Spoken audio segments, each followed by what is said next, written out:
All right. We're live, baby. Let's go. Forge gang. Let's flip and go. I'm a hot man. I'm a hot man. Let's flip and go. Let's go.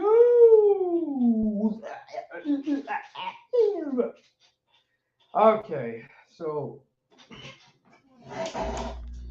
maybe this time it won't crash on me.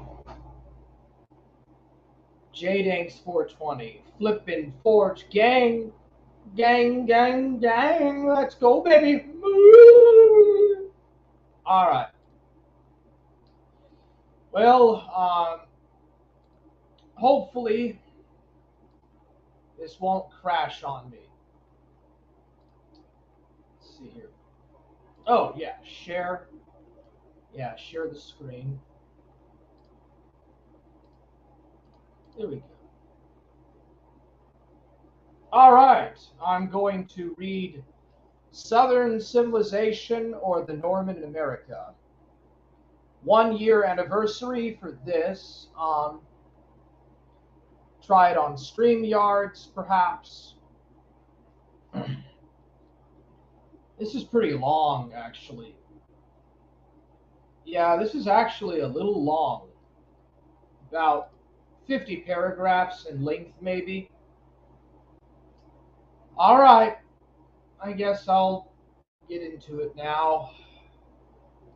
Let me make sure that my stream is going. Yeah, it's let me make sure my stream is going right here. I thought Ghost of Niccolo was going to do a co-op.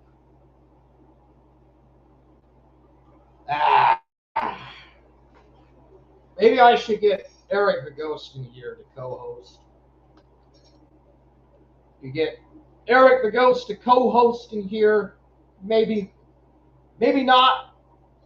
It's too bad. Let's see if its stream is working.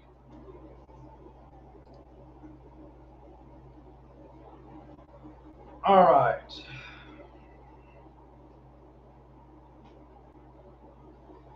So is this thing on or not? It does. Nope. Don't look like it. No, on or not? It does. Nope. Don't look like it. Oh, there it is. It's working. All right. Here we go. DeVoe's Review. George Fitzhugh, Southern Civilization or the Norman in America. The philosophy of history finds no more conspicuous or forcible illustration than that presented in the rise, progress, and final consolidation into a vital nationality of those grand ideas, the gift of a former age, and the monuments of an historic race that have but lately torn a continent asunder and revived the traditional glory of the cavalier on a theater which has been called to exhibit the grand drama of the nation's life, abruptly concluded with the first fitful and inauspicious act, and seated amid the prostrate columns and broken arches of the once stately edifice, the political inquirer is at but little loss to discover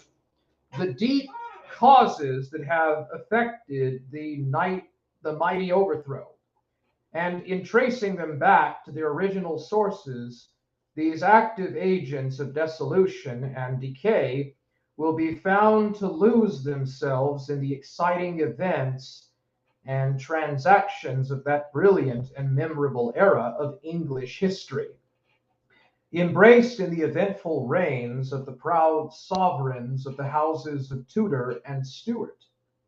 The overthrow of the great feudal aristocracy of England marked the commencement of a revolution in the British Constitution, which in one brief century beheld the whole mass of political power, once shared between the king and parliament, transferred to the crown.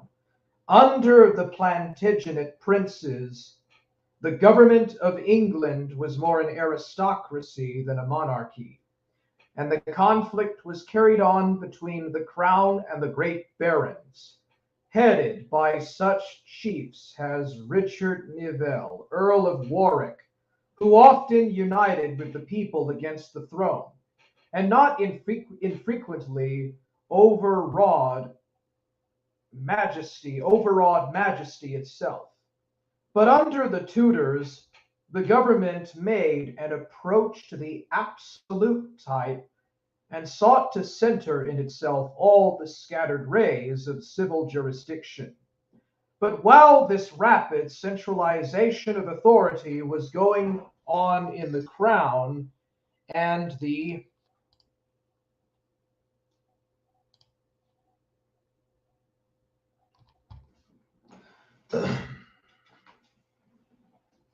great vassals, once kingmakers, and the haughty co-impeers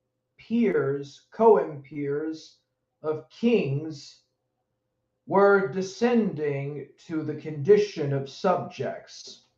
A great power was growing up in the body of the nation, destined in the course of a few centuries to convulse it to its center.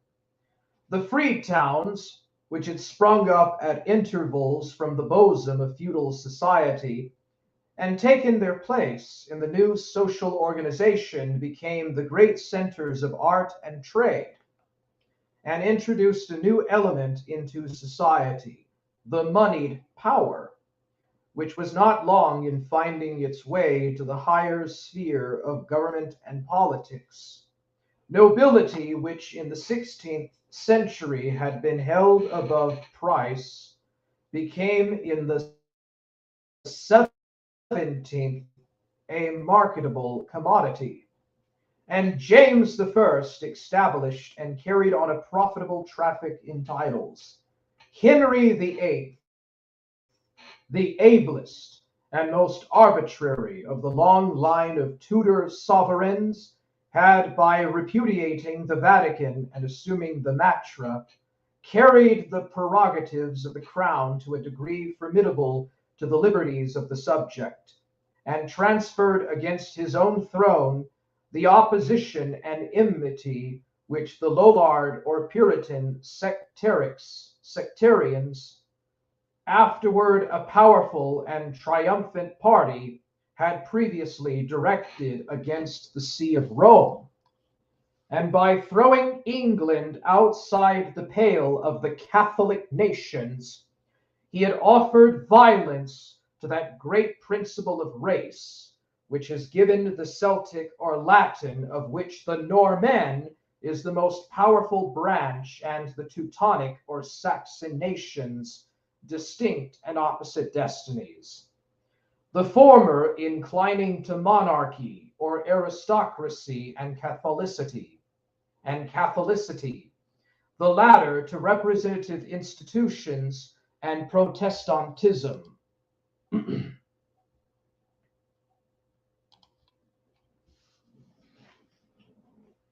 The Norman had conquered the Anglo-Saxon, and during the long dynasty of the Plantagenets maintained his supremacy among the nations, and stood at the head of European civilization. But with the rise of the commercial spirit under the reign of Henry VIII and its double alliance with the democratic principle and the genius of a lawless, intolerant, and proscriptive semi-religious fanaticism, commenced the attempted conquest of the Norman by the Saxon, which, prosecuted with various success under the reigns of Mary, Elizabeth, and James, finally gained a violent and bloody triumph in the overthrow and execution of the unfortunate Charles Stuart, To such has content themselves with mere exoteric views of history, without investigating its more hidden exoteric phenomena. The separation of Henry from the communion of Rome would appear to have been a purely religious movement. But to such as obtain a closer and more interior view of the motives, measures, and policy of that reign, the course of that great monarch will be found to have been guided mainly by powerful and controlling political considerations. Princes and cabinets know too well the use of the religious element in the economy of society to become themselves the blind dupes of its vagaries, to become themselves the blind dupes of its vagaries. Hume represents Henry and Elizabeth as being Protestants, more from necessity than conviction, and sacrificing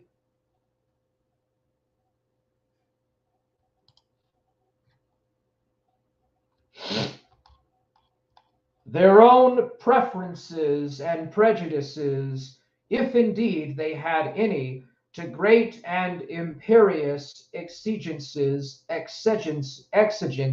of state. A period had finally arrived in the progress of civilization when it had become necessary to subordinate the ecclesiastical to the civil jurisdiction.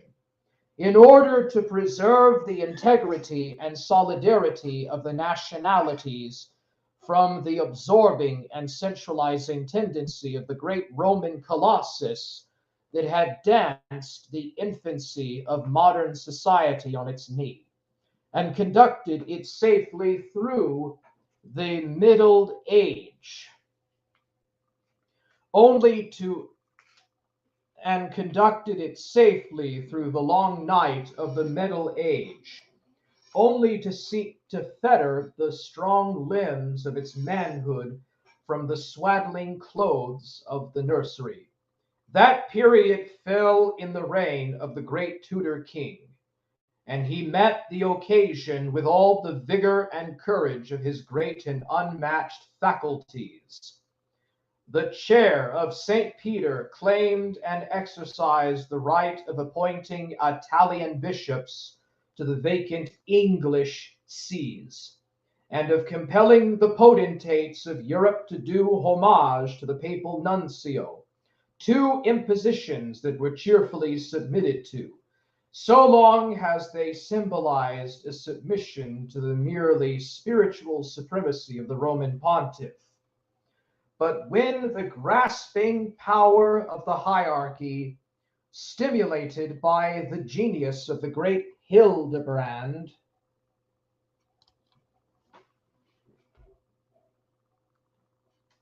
set up its claim to the exercise of the temporal jurisdiction over Christendom, a chord of exquisite sensibility was touched, which vibrated to the heart of Europe. The great principle of nationality was assailed.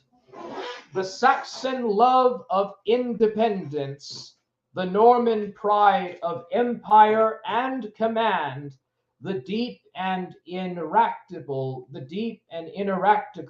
instinct of prejudice of race received a smarting wound, and Henry decided to make his marriage the instrument for effecting the separation from Rome.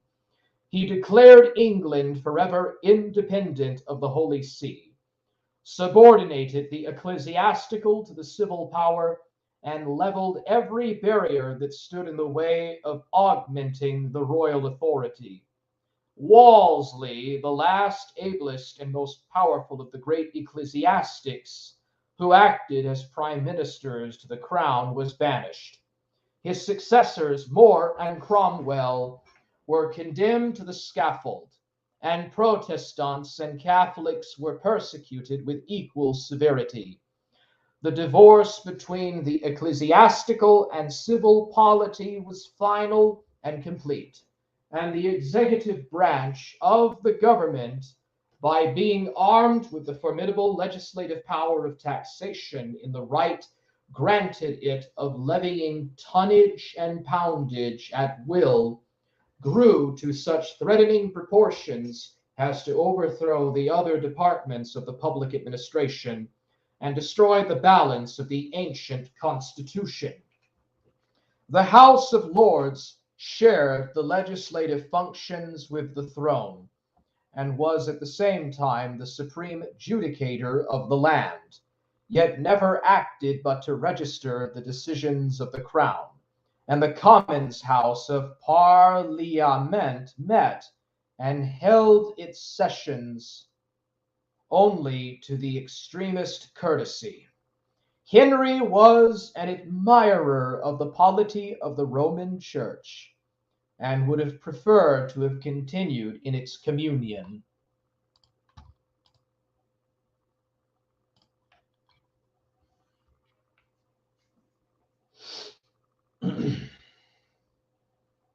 Had it been content to confine its jurisdiction to spiritual matters, and had the social condition of England not suggested and compelled the idea of a separation as a matter of royal policy, but if the right of nominating foreigners to the vacant English sees were allowed the court of Rome, England would be speedily denationalized, inasmuch as it would be suffering a foreign government to exercise legislative functions within its own jurisdiction, since by the Constitution of England, within bishops were created, since by the exercise of the legislative functions within its own jurisdiction, since by the Constitution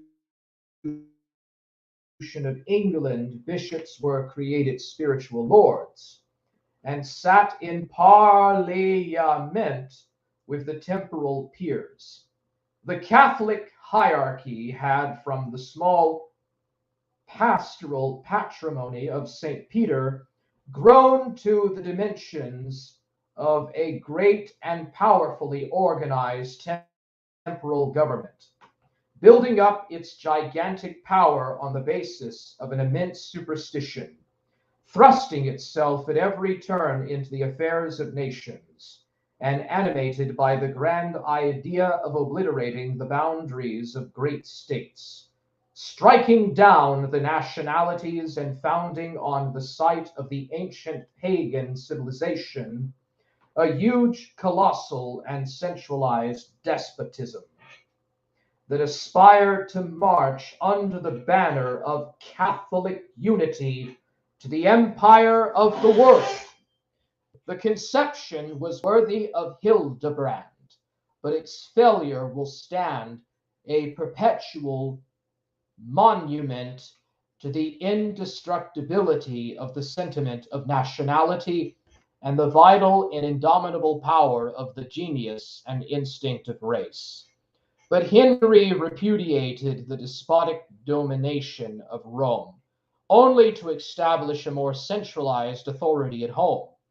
He was not unaware that by creating himself Pope, he would fall to all the odium attaching to that office, but was complacent in the thought that he would be at least an English pontiff, and would cause the junction of the civil and ecclesiastical authority to contribute still further to the enlargement of the royal power.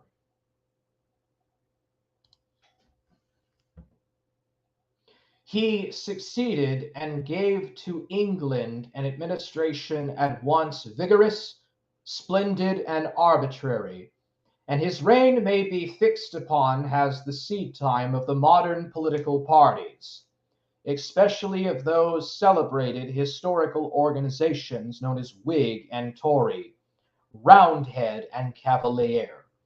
Ratcliffe had ushered in the Reformation in England by preaching against the Pope of Rome. The successors of Wycliffe now continued the Reformation by preaching against the Pope of England.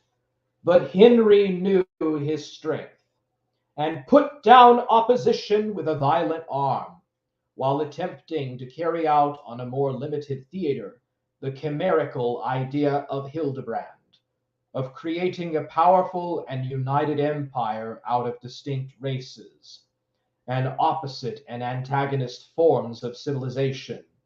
The blood of the Saxon continued still to beat strongly in the veins of feudal England, while the banner of the Norman, the proud emblem of authority, flaunted from the battlements of the conqueror. True to the ideas and instincts of his northern origin, the Saxon clung to that fierce and lawless individualism in state, and that stern, gloomy, and impracticable idealism in church, which his rude Teutonic fathers brought with them from the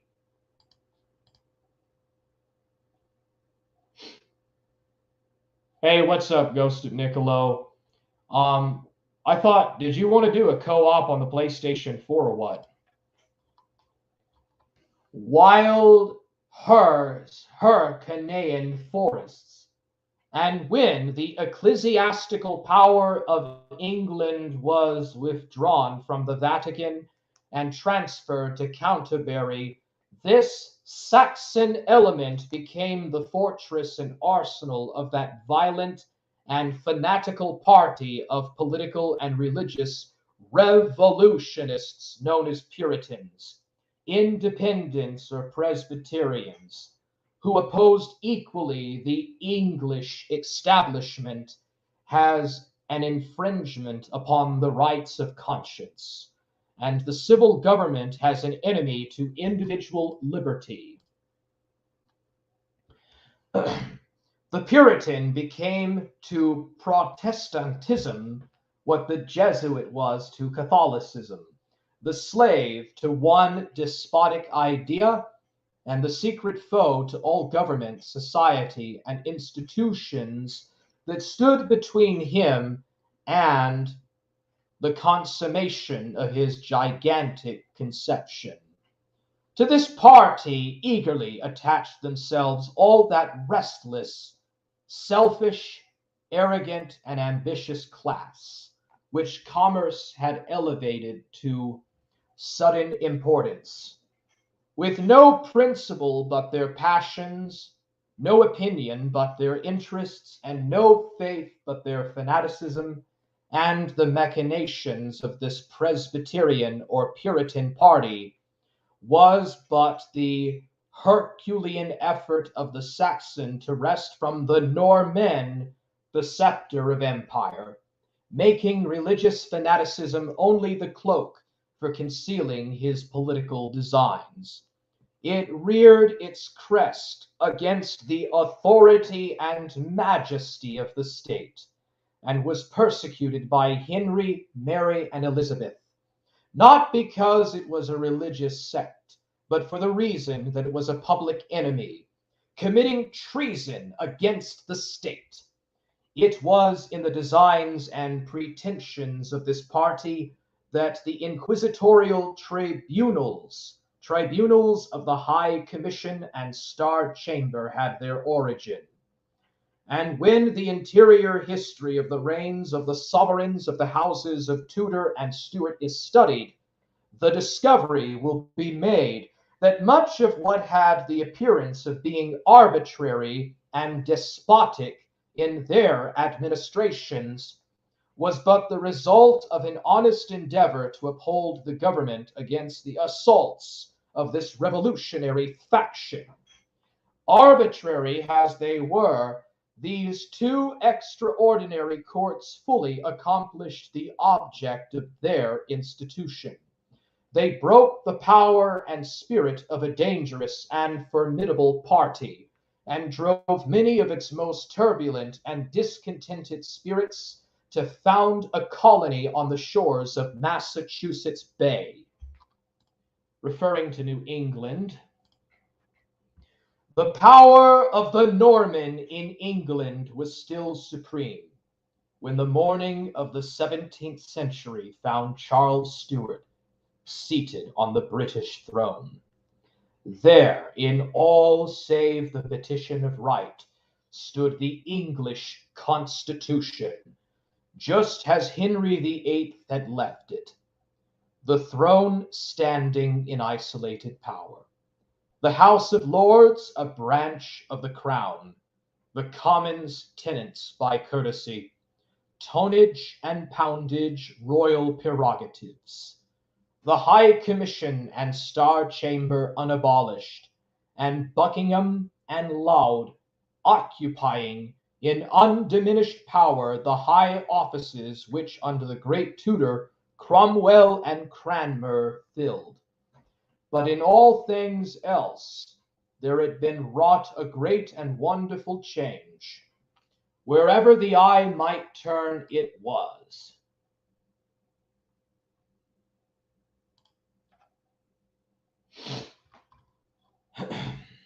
Already 5 pages.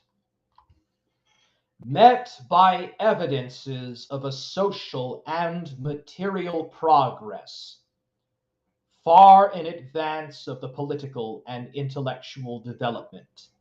The physical features of the country even were no longer the same.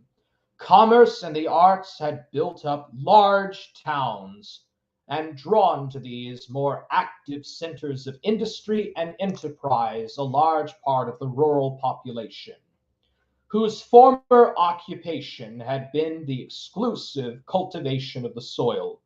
Communication between place and place had increased, and the ancient cities, long stationary in population and trade, grew to great and sudden opulence. Nor were the social changes less marked than the physical. Villanage had almost wholly disappeared.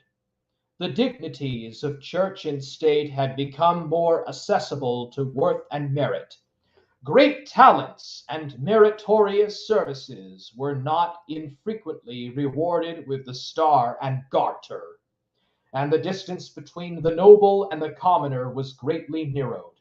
But when the eye was turned from the contemplation of the social phenomena to a survey of the political institutions of the country, it required no remarkable strength of observation to discover that there were two distinct nationalities existing on the soil of Great Britain.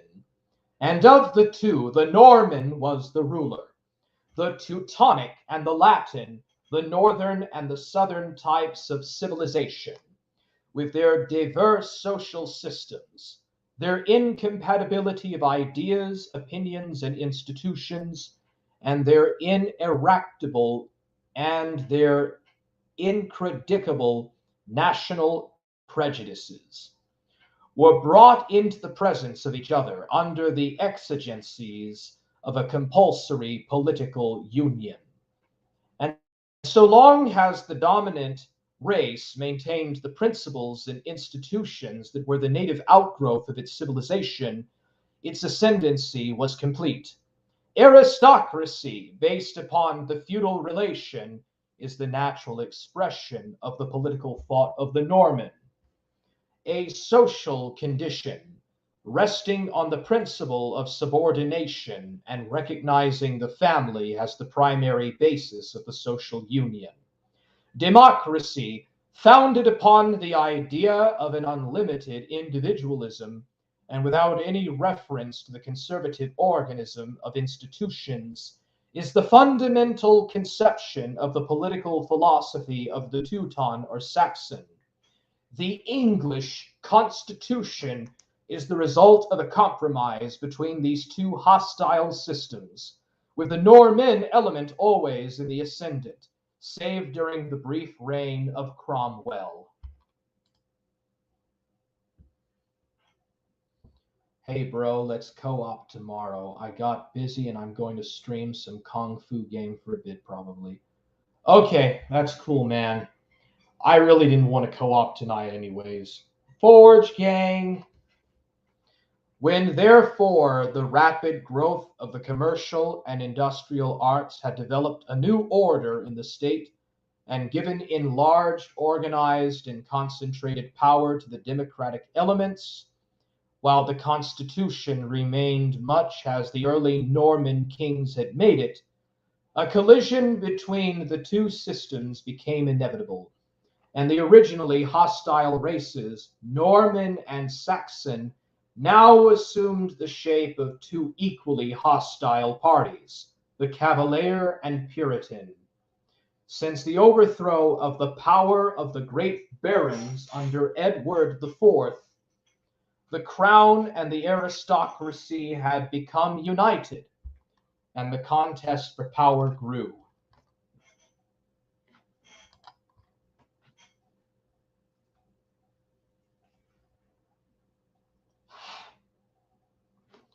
To be won between the throne and the aristocracy on the one hand, and the commons on the other, now coalesced under the reign of Charles into the powerful and fanatical party of independence, upon whose hands rests the blood of the murdered king. Their leaders, Hampden, Russell, Cromwell, and Vane, were not wanting in many of the higher qualities of statesmanship, but being idealists in politics and fanatics in religion, they became only grand architects of ruin, and left behind them nothing so imperishable as their crimes and folly. The question with this great and triumphant party was not one of liberty, but of power, as the despotic government of Cromwell afterward showed. Even the bard, whose celestial lyre sang the sublime epic of the fall, became a placeman, and received a pension for justifying the regicide. And when the king, in conformity with immemorial custom, levied the tax of ship money on the seaport towns in order to raise a fleet to protect the English coasts from the hostile designs of France, this powerful and restless revolutionary party rose in open revolt and brought about the fatal rupture between the Parliament and the crown, which finally brought the Cavalier and the Roundhead in stern encounter, and wrote the history of that day in their mingled blood. Touching the merits of this great controversy, the opinion of the world will always be divided, Hume and Macaulay having taken opposite sides, but it will be generally agreed upon at one point that had the party which found itself placed in opposition to the court been any other than the Puritan, there had been no civil war, no subversion of the institutions of the monarchy, no inhumane murder of the king. A compromise would have been effected, the Constitution would have been amended, and the power of the crown settled without shock, as it was 20 years afterward at the Restoration. But the Roundhead, at once a religious fanatic and a political agitator and reformer, could conceive of no government but the rule of the saints, and form no other idea of the principles of civil liberty than what the leveling philosophy of the Covenant taught. A bigot in faith and an idealist in speculation, his sentiments were violent and his convictions impracticable. A visionary from principle and a revolutionist from interest, his prejudices allowed no compromise, while his passions fed equally the flame of his cupidity and ambition. Austere in his morals and inflexible in his principles, He set up his own conduct as the standard of right, and sought to dictate the opinions and control the convictions of others. Rude in his manners and morose in his disposition, he practiced the profoundest dissimulation, while obtaining credit for sincerity, and concealed his real character and designs under the cloak of hypocrisy. Not deficient in courage, nor wanting the sagacity, these great qualities were yet so obscured and controlled by craft and duplicity as to deny them a place among the high.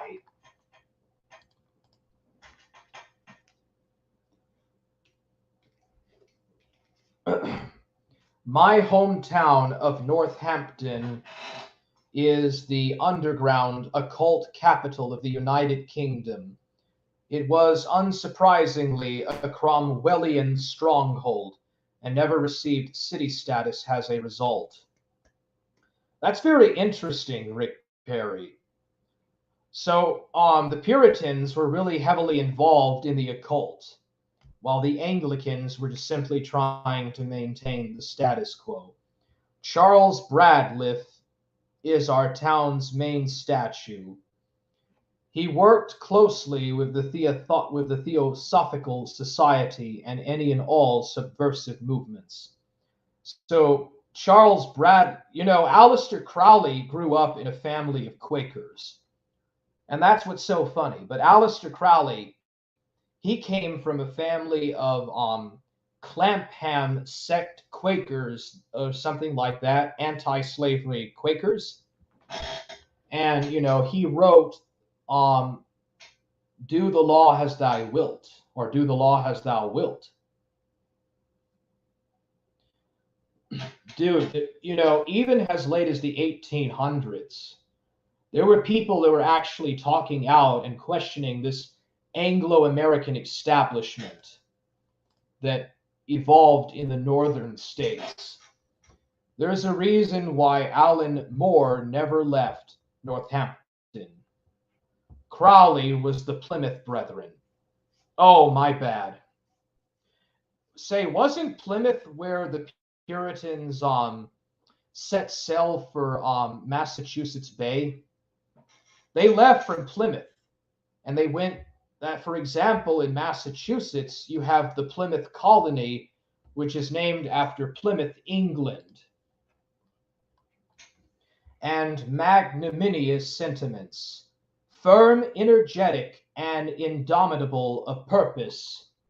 He accomplished his ends by means which neither a high sense of honor nor a genuine morality would stoop to sanction, and relied for the achievement of his plans more upon the force of physical than moral and intellectual agencies, and deriving his strength more from passion than principle, and looking rather to immediate successes than to general results.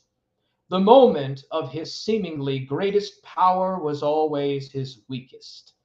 From an inability to grasp and combine in a mass what he had the capacity only to master in detail, he overthrew in a day what it had required 10 centuries to build up and finally fell,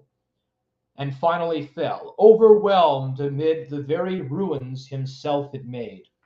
Opposite, under the banner of the king, stood the cavalier, the builder, the social architect, the institutionalist, the conservator, the advocate of rational liberty, and the supporter of authority, has against the licentiousness and morbid impulse of unregulated passion and unenlightened sentiment. No idealist, enthusiast, or speculative system builder, upheaving ancient landmarks and overthrowing venerable monuments, but a realist, a practical and enlightened utilitarian, bowing to the authority of experience and acknowledging the supremacy of ideas forms and institutions that had received the hallowing sanction of time. The hallowing sanction of time.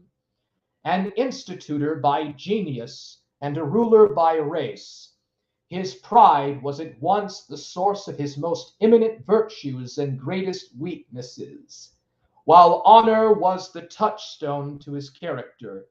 Chivalrous in sentiment and magnanimous in deed, glory was his ambition, and loyalty in his ideas and tolerant in his views. His selfishness was vicarious, and his very faults were the semblance of virtue. Unyielding in his principles and compromising in his opinions, his conduct was governed more by sentiment than reflection, and more by association than either.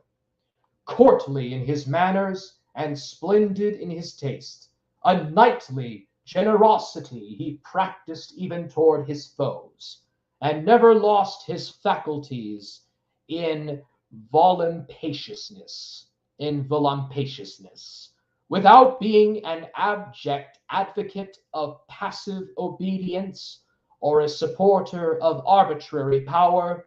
He yet took ground against the revolutionary party, not as an enemy to liberal institutions or a well-regulated liberty, but discovering in the doctrines and principles of the revolution a greater danger to the social and political system than from the alleged existing abuses, he preferred yielding his loyalty rather to institutions than abstractions, and felt it a duty to attempt to quench the lights of the incendiary philosophy whose torch had been applied to the noblest monuments of civil wisdom yet erected by the genius of man. These were the parties that met on Naseby Field. These were the parties that met on Naseby Field under the hostile banners of Fairfax and Rupert, and from which have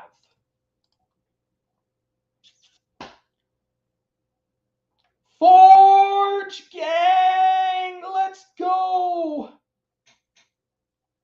Dispensational restorationist cult. Oh, you're saying the Plymouth Brethren are very similar to the JWs. We have PB here, inevitably. What's up, Jeff Berry? Northampton is a supremely evil place. You can feel its weight passing down on your shoulders anytime you leave on return. The contrast is palpable. Yeah, here in America, Rick Perry, you feel the cult of the founding fathers and the cult of the American Revolution everywhere.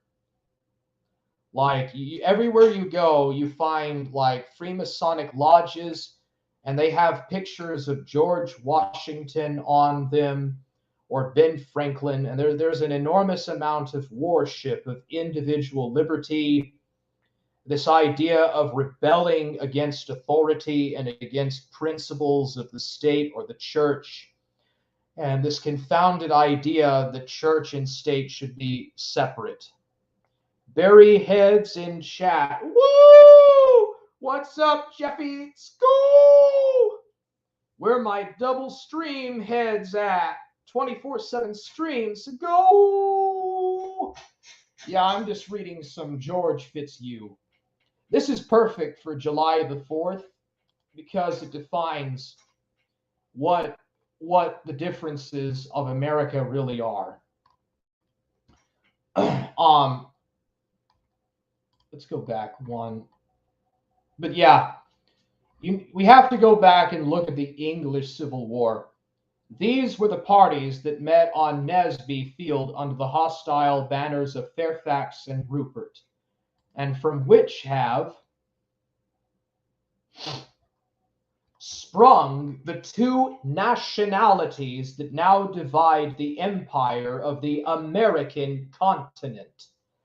they stand today as they stood 2 centuries ago, when England was the theater of their conflicts, and a licentious liberty and an enlightened conservatism the opposite principles for which they respectively fought. The Roundhead, violent innovator and ruthless iconoclast, has of old has arrayed him against the majesty of institutions and planted his feet on the great charter of the public liberties. The cavalier has rallied to the rescue of the one and defended from desecration the other, and standing on the soil beneath which slumber the ashes of the great cavalier, he beholds surviving around him, unimpaired, the noble monuments which the free genius of the Norman founded. And looking back from the standpoint of the present upon the regular historical development connecting the history of the civilization of Europe with that of America, the establishment by the Southern commonwealths of an independent nationality is discovered to be the result of an original destiny and the unfolding of a grand and existing drama, whose concluding act has of old finds the Norman seated throne of independent power, the civilization of the Southern commonwealths of America being like the Roman derivative, not original. Its historical development has been but the natural evolution on a newer and wider theater of the ideas, opinions, and institutions of its celebrated Anglo Norman antitype,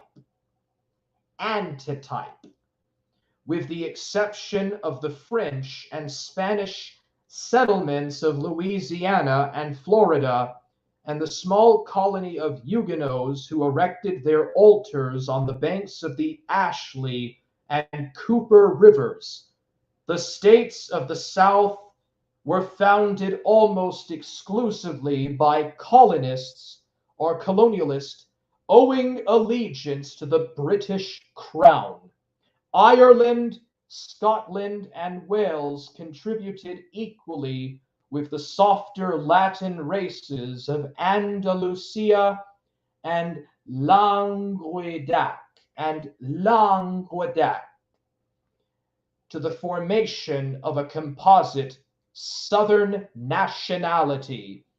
But the English became early the controlling and informing element that finally succeeded in molding the character and shaping the thought and policy of the nascent young commonwealths.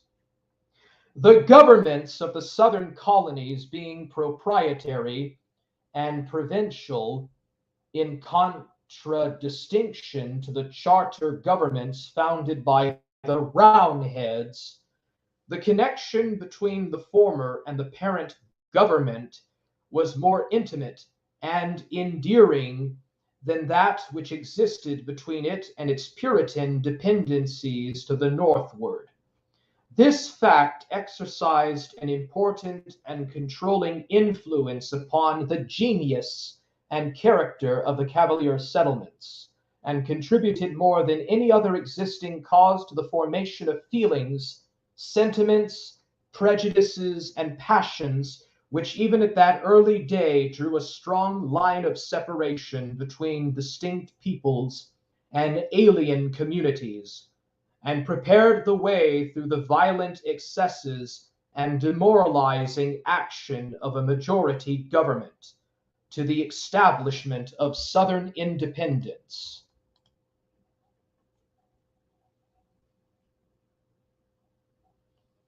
New Norman nationalism is greater than Sheltonianism. New Norman nationalism hype, Cavalier nationalism. Let's go. I can appreciate that. Northampton is very similar to those foundational cancers that immigrated to the US. Well, the difference between your country and mine is that England was founded on a feudal and clannish, Saxon, Celtic, clannish, and Norman feudal character. America, from the get go, was created along the lines of being an Anglo Saxon Protestant mercantilist society. If it wasn't for those foundations, there wouldn't have been an American Revolution. That's why New England, where all the sectarian Protestant sects originated from, like the Baptists and the Methodists, was a hotbed of the American Revolution and the Patriot Militia, the Tea Party movement and the abolitionist movement, and women's suffrage and the progressives. The Commonwealth was a proto-UN. Are you referring to Oliver Cromwell's Puritan Commonwealth in the mid-1600s? I presume that's what you mean. And that's also how the British Empire was organized, was along the lines of the Commonwealth. Sheltonians revel in their perfidious, puritanical crypto-Judaism. Yeah, he's a crypto-Judaizer. The UN is Sheltonian. It's very Sheltonian. The eternal Sheltonian. Yeah, dude. New Norman nationalism, Cavalier Norman nationalism is way more based than BS Puritan Sheltonianism. Sheltonianism will fall. I will take the castle. The Sheltonian castles will fall to Forge Gang hard men. All right. I got to backtrack a little bit. Yeah, to the establishment of Southern independence. Maryland, Virginia, and Carolina became, under the colonial regime, the flourishing centers of Anglo-Norman culture and enterprise in the West, and reflected with singular fidelity in every sphere of moral, social, and intellectual action. The great thoughts and ideas, the deep impulses and convictions that were recognized as being the peculiar offspring of British genius, by that same instinctive prejudice and prepossession which moved Cromwell, Hampden, and Ireton when the fortunes of the Puritan party in England were at their nadir, and they had decided to immigrate to America and choose the New England settlements for their future home, were the Cavaliers, the gentry, and the royal yeomanry of England led to establish their hearthstones in the southern colonies. Here the social, civil, and ecclesiastical systems of England had taken deep root and found expression in ideas, habits, manners, and customs that gave these colonies a marked individuality and mapped out for them an independent destiny. In Virginia, especially, was the sentiment of loyalty and attachment to the mother country peculiarly strong, resulting in the formation of opinions, feelings, prejudices, and associations that continue to preserve much of their original force long after the province became an independent commonwealth.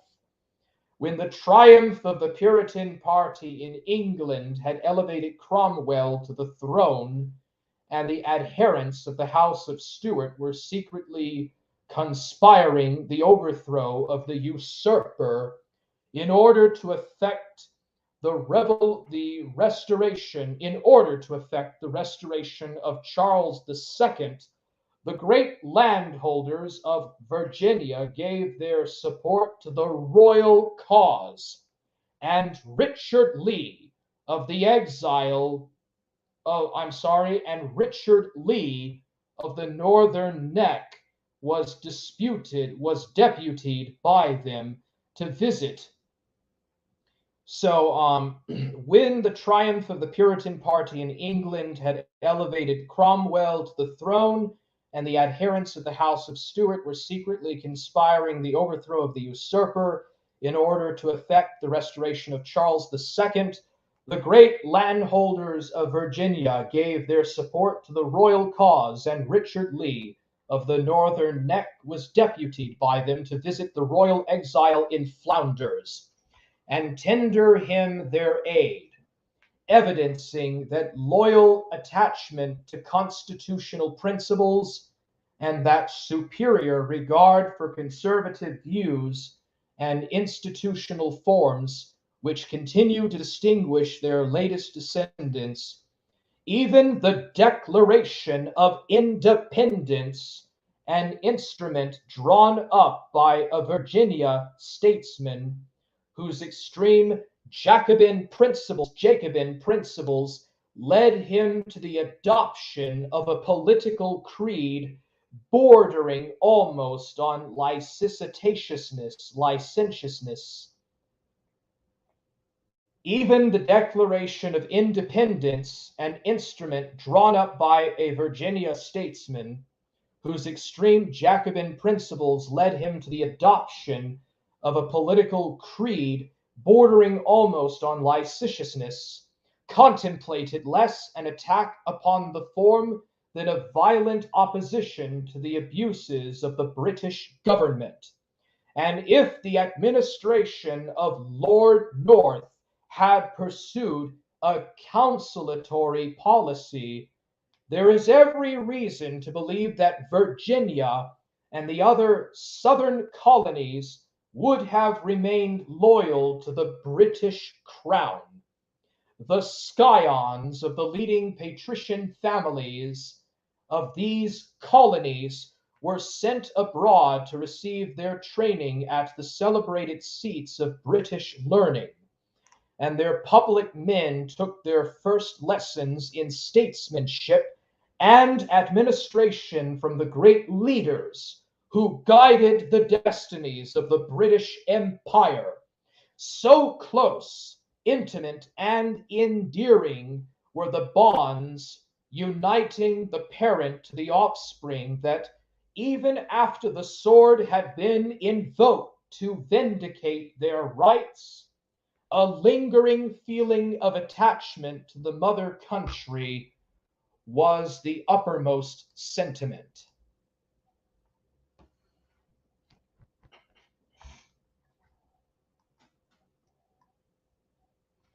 Hold on a second. Treachery is written into the Sheltonian DNA. Dude, I do not believe that Drake Shelton's ancestor helped Elizabeth I. Dude, like, I absolutely do not believe that Shelton's ancestors saved Elizabeth Tudor from anybody. I think that he just made that up. Shelton is a freaking treacherous, Judaizing, Branch Davidian piece of shit. Treachery is written into the Sheltonian DNA. He's programmed to corral and exterminate Branch Davidian style. Yeah, the guy was trained in Anchorage, Alaska. We know you're an intel agent, Drakey Bakey. We know that you were trained in Anchorage, Alaska. Touch grass, Inkwell. Yeah, whatever, dude. you just can't you just can't handle the fact that I'm a hard man.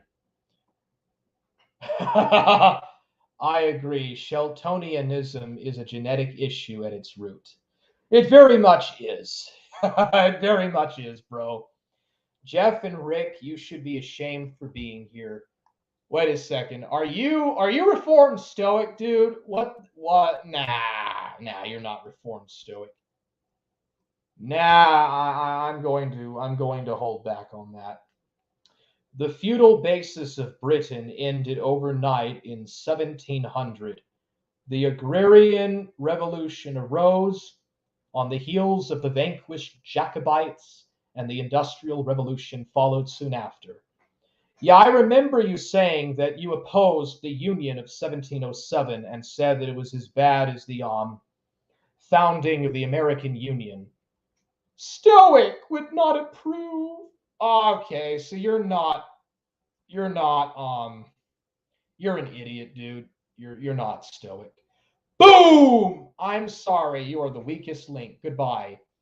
Hammerhead, stand up! He started to say it again. Lol.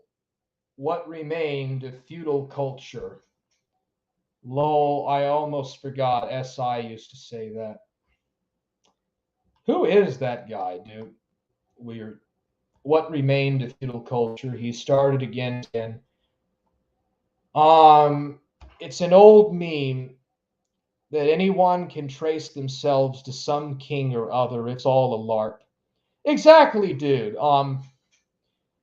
Especially when you get back before the mass production of genealogical records. Like, if you're from the working class or even the middle class, there's virtually no way that you can actually trace your ancestors back before the Industrial Revolution or before the 18th century, 19th century, thereabouts. Total nonsense.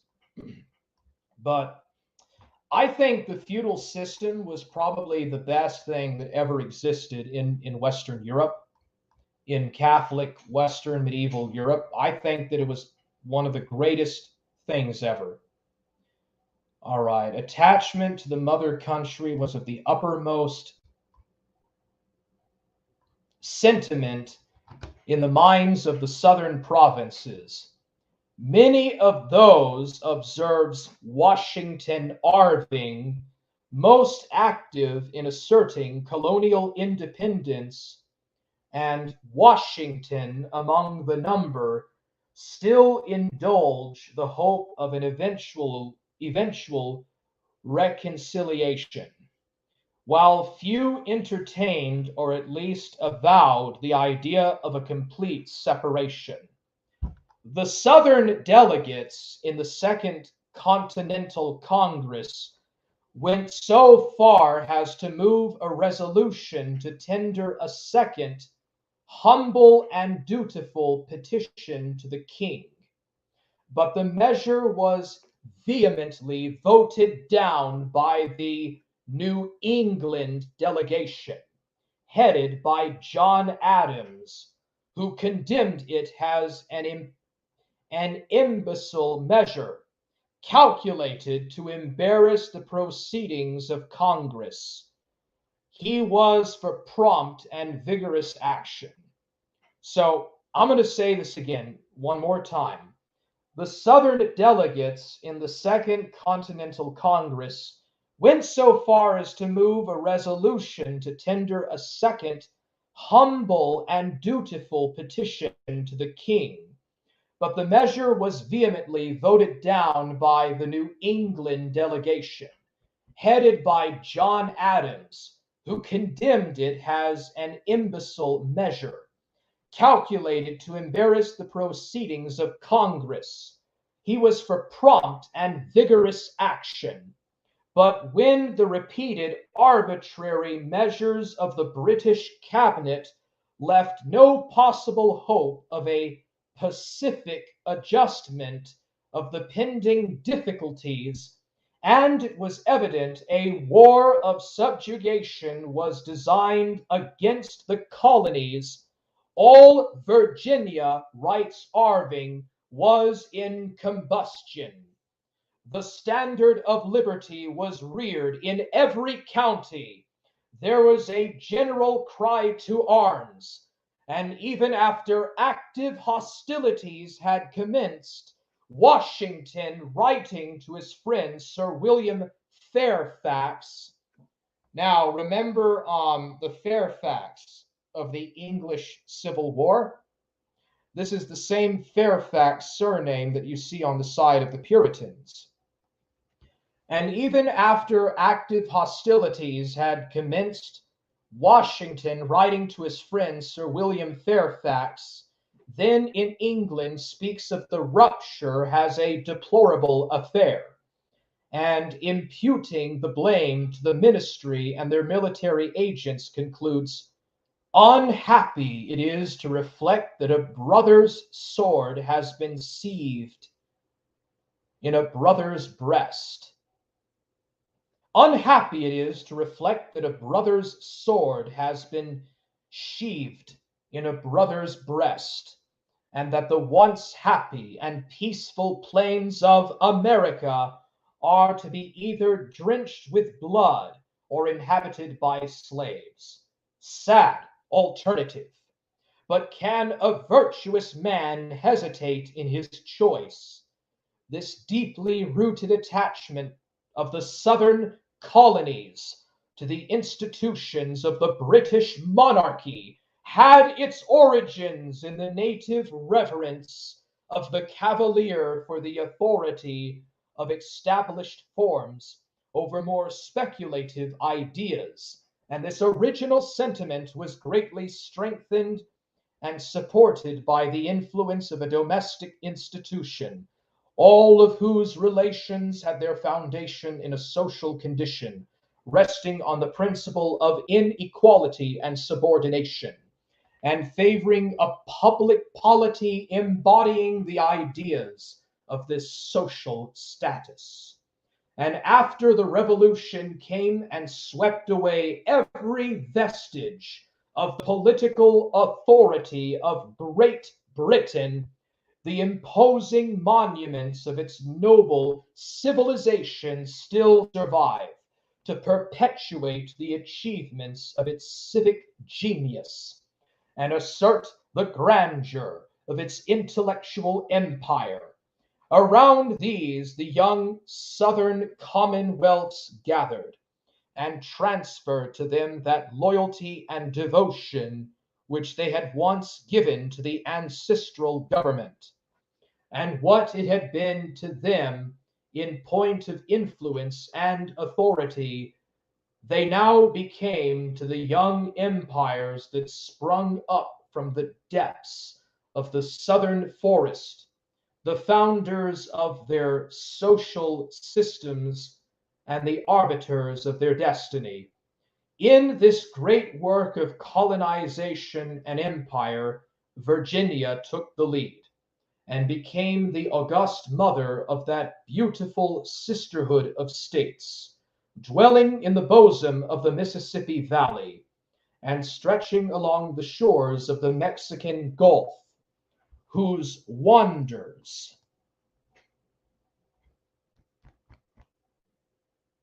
this is some dense information. I'm going to watch this stream a few times. I'm the living end of slapstick. I'm the Batman's last living homeboy.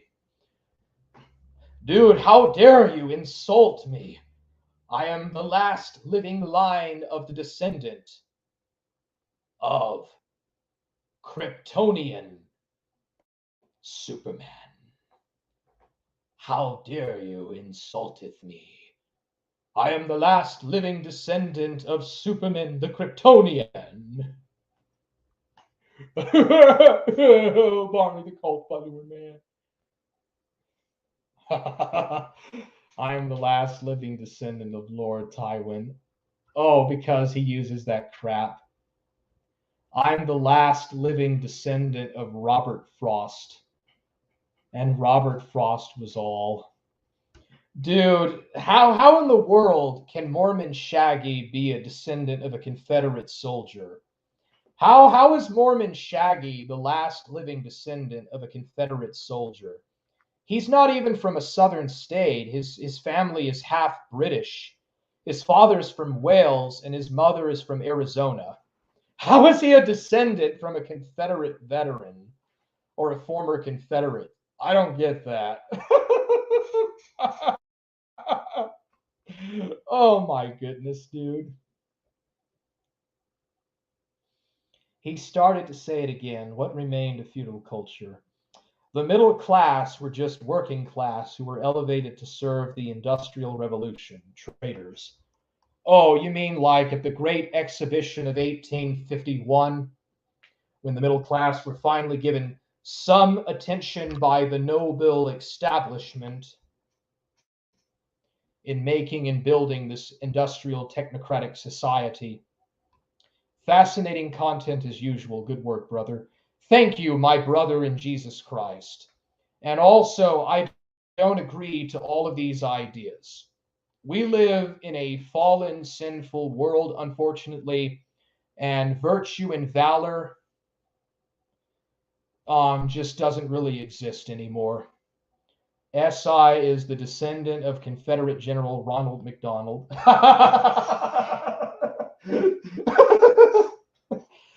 Dude, I am the last living descendant of a Confederate Major General by the name of Colonel Sanders, the great and legendary fried chicken cooking Colonel Sanders.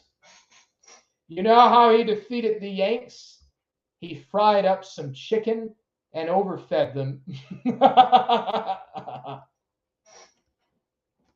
Wonderful geographic configuration. Vast productive resources and identity of ideas, pursuits, interests, and institutions, united them in the bonds of a common destiny, pointing to an inevitable future nationality. Their political constitutions were modeled upon that of the parent state. Their political constitutions were modeled upon that of the parent state, and from the same source sprung the genius of their public policy, civil administration, and social manners, producing a uniformity of opinion and homogeneity of interest, capable of being made the basis of the most powerful political combinations. This Cavalier or Anglo Norman element that had presided at the founding of the original southern colonies entered largely into the composition of the new populations, which, spreading to the southward and mingling the refinement of their courtier with the energy of the pioneer, planted the civilization of Europe along the great southern seaboard and beside the mighty tomb of De Soto. De Soto the Conquistador. They carried with them that same deep master passion, an abiding attachment to landed possession and territorial power, which is the secret of the universal dominion and ascendancy of the Norman race, and laid the foundation of a great agricultural empire. This fact gave to Southern civilization a character radically different and distinct from either that of the Roman or the Roundhead, which made the city and municipality the grand center and integer around which was concentrated the whole mass of political authority, while the Southern was predial and territorial, assimilating it in all but the political power resulting from territorial possession to its original Norman type. In its social and domestic features, it presented all the elements of an aristocracy, while politically it exhibited all the characteristics of an absolute democracy. In Virginia, so long has primogeniture and entails obtained, and the elective franchise was limited to freehold qualification, political power was mainly in the hands of the great landholders, who gave to the country so many of the illustrious names that adorn its annals, and acted as a conservative counterpose to the excesses of the democratic principle. But that fatal political association of the Cavalier with the Puritan under the government of the American Union, held together by the parchment bonds of a majority constitution, was but the organization of revolution and the negation of liberty. The apotheosis of numbers threw political influence into the hands of inorganic masses and established that centralization of authority so hostile to the realization of any liberal and enlightened scheme of government, but which accorded so well with the temper of the grasping and rapacious Puritan. Before this stupendous and irresistible power speedily went down every check, adjustment, and contrivance which toiling centrics had laboriously erected as breakwaters against despotic power. It commenced in Virginia with the establishment of universal suffrage, and ended with the destruction of the principle. With the Peterful, oh, there it is, principle, with the principle of the division of power by the creation of a popular judicator. This all came in the natural sequence of cause and effect.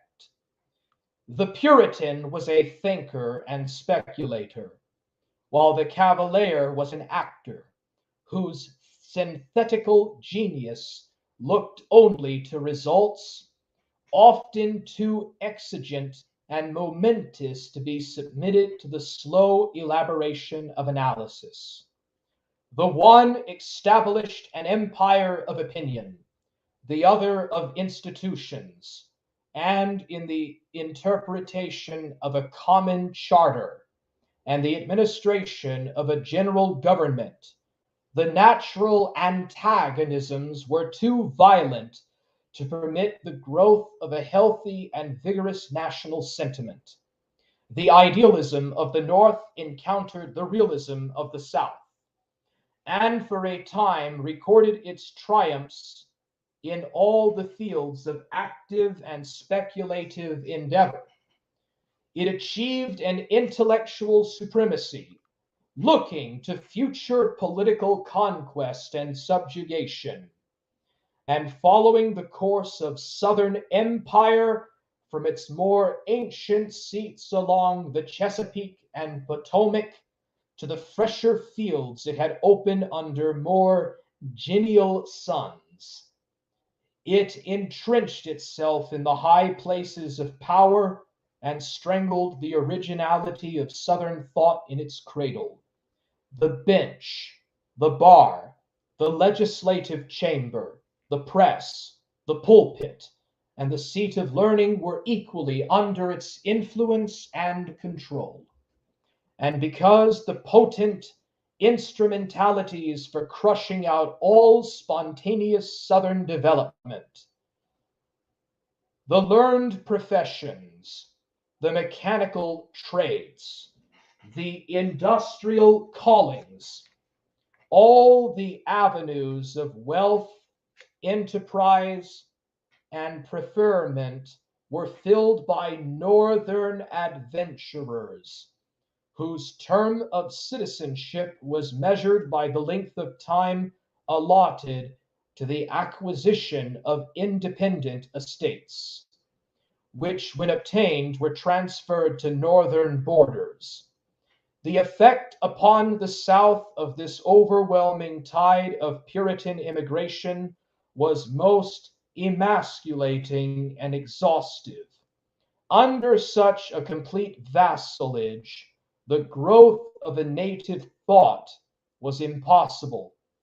There was not a sufficient amount of vitality in the system of Southern society to assimilate and absorb or counteract and destroy the hostile influences from without.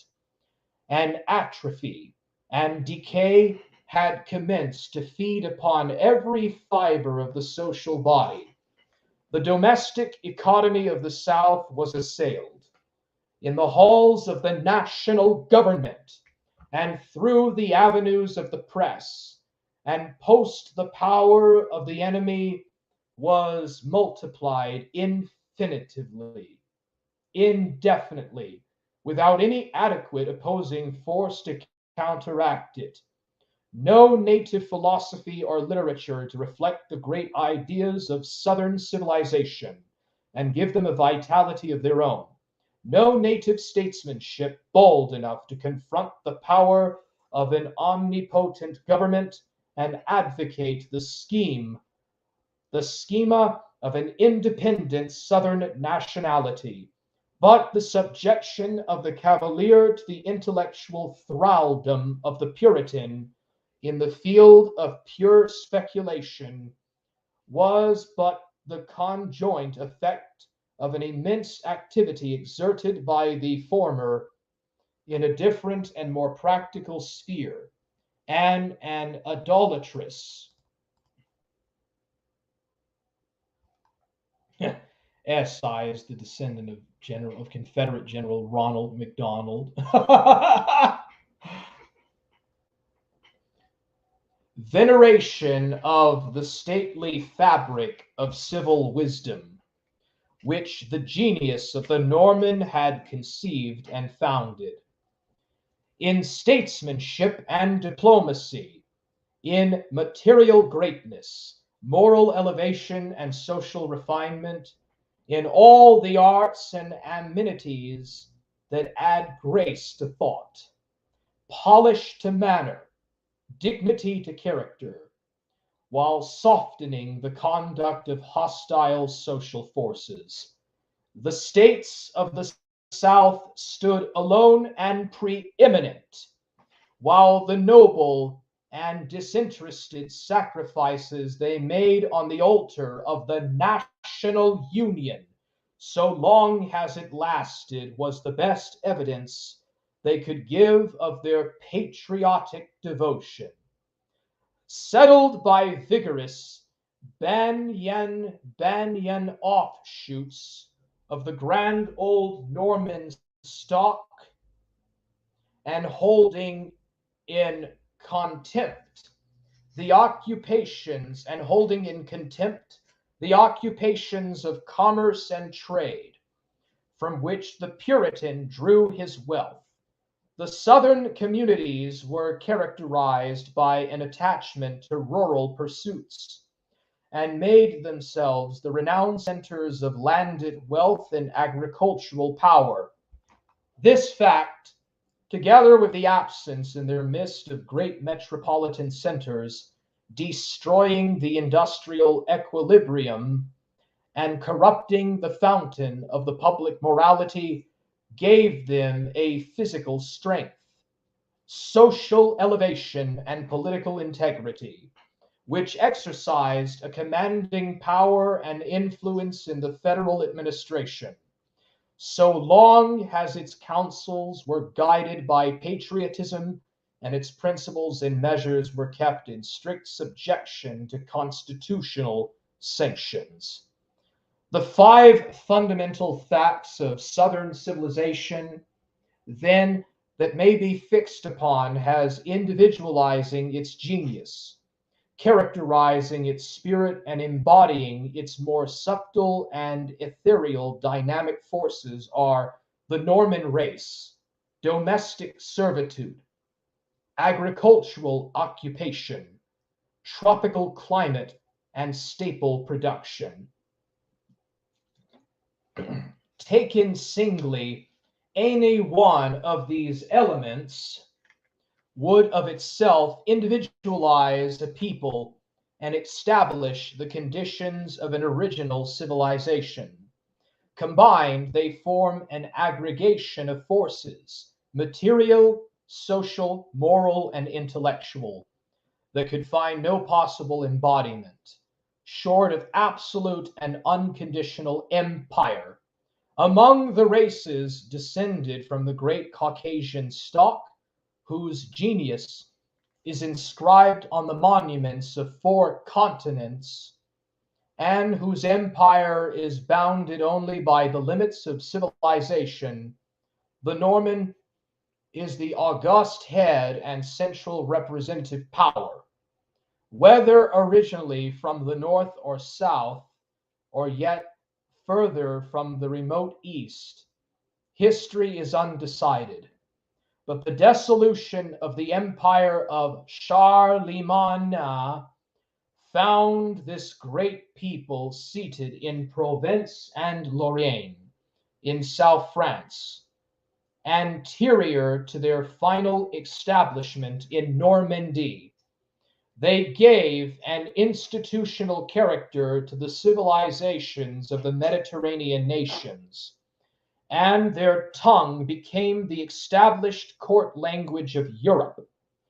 Wherever their power extended, feudalism sprung up, and free institutions supplanted ancient despotisms.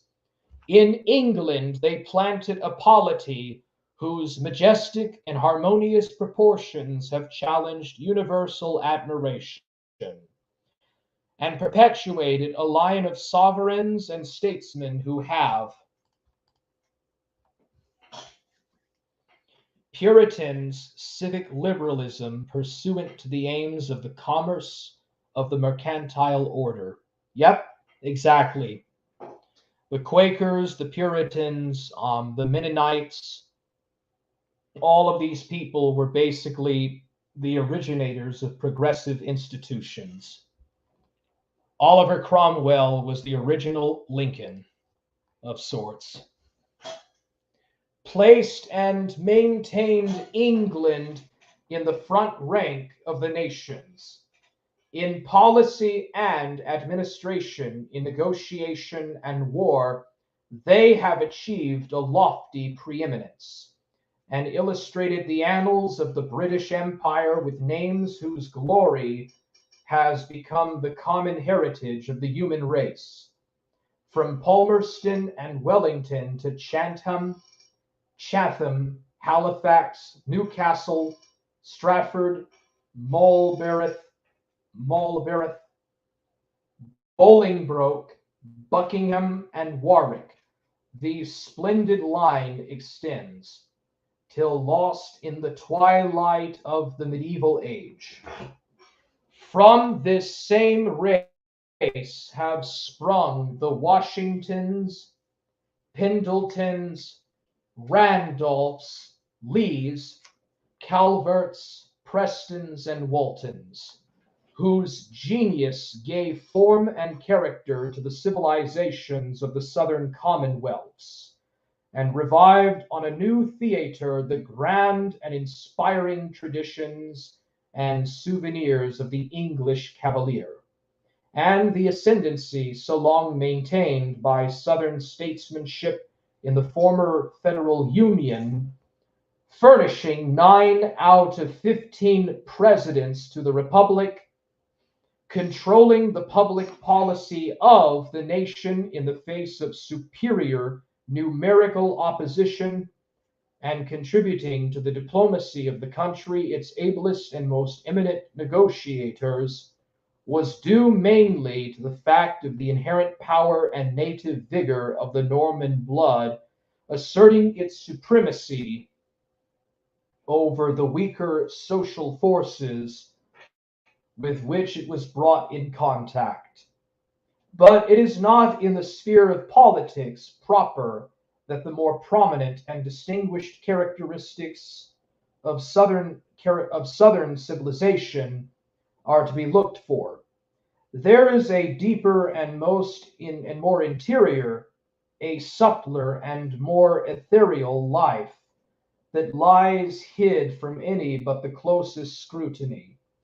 And it is precisely this element which proclaims the genius of Southern society to be eminently Norman.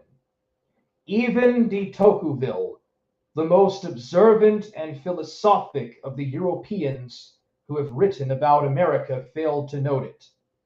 It consists in the fact that the vast superiority of the social order over the political life, of the non governing over the governing forces, the allurements and attractions of public life have for more than a half century,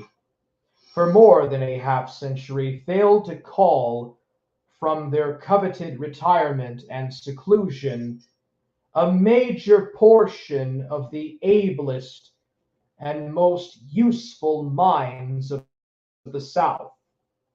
This fact is more particularly true in its application to the more newly settled of the Southern states, where the influx of Northern immigration has been greatest, and has had the effect of transferring political power from the hands of natives to aliens.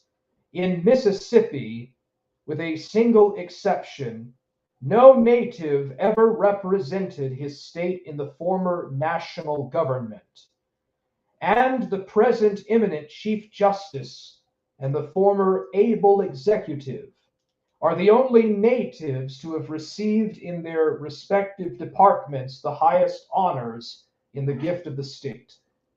On the contrary, with but a few rare exceptions, its destinies have, with a shameful incivism, been committed to the keeping of Northern adventurers, who have shaped its legislation, controlled its politics, and risen to its highest dignities.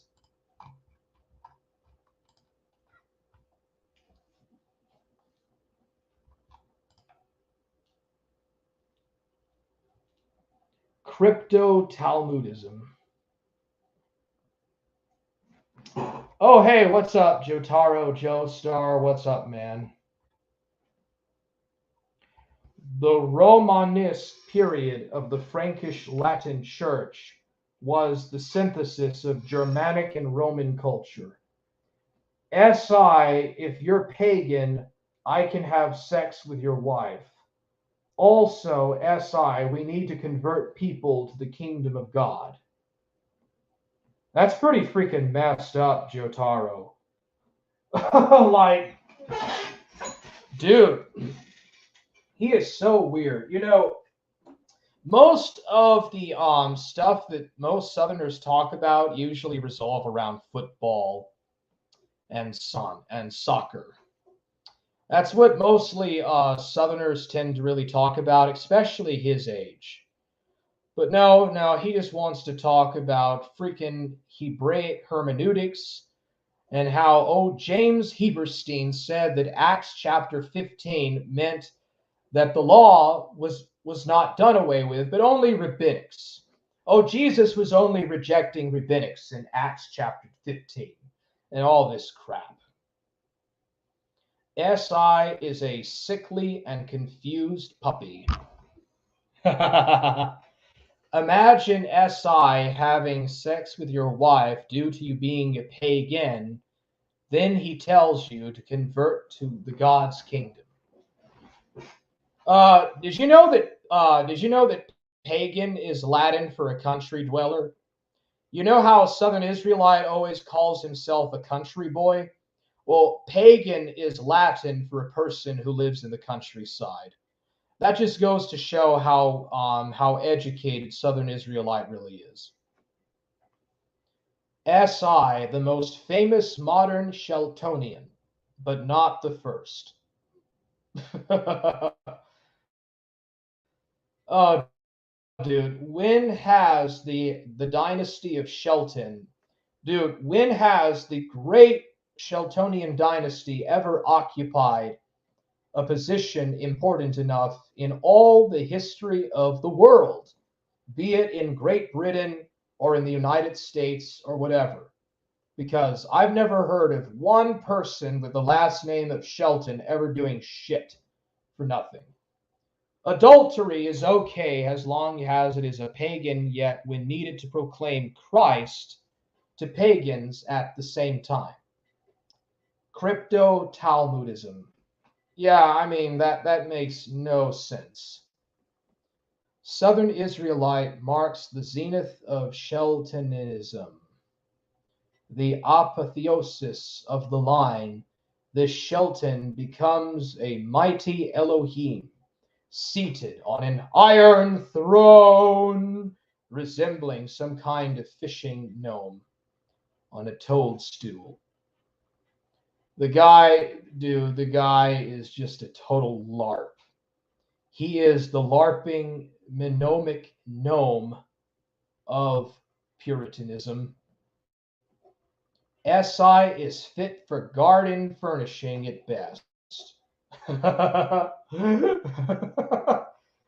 Dude, he couldn't even do Rick Perry. He couldn't even finish cooking school. Like, do you remember when he was talking in one of his backstories about how he couldn't even finish being an apprentice chef? He was taking a course at Bob Jones for being an apprentice chef, and he couldn't finish that. Like, he couldn't even finish that up.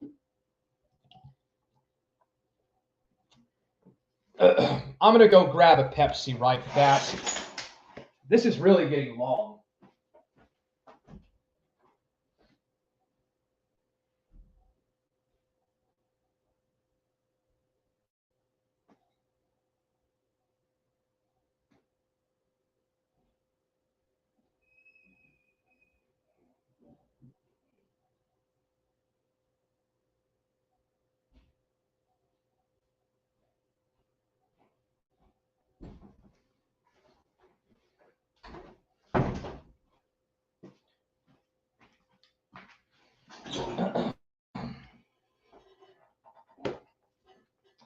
Cooking meth in the mountains is probably his best bet.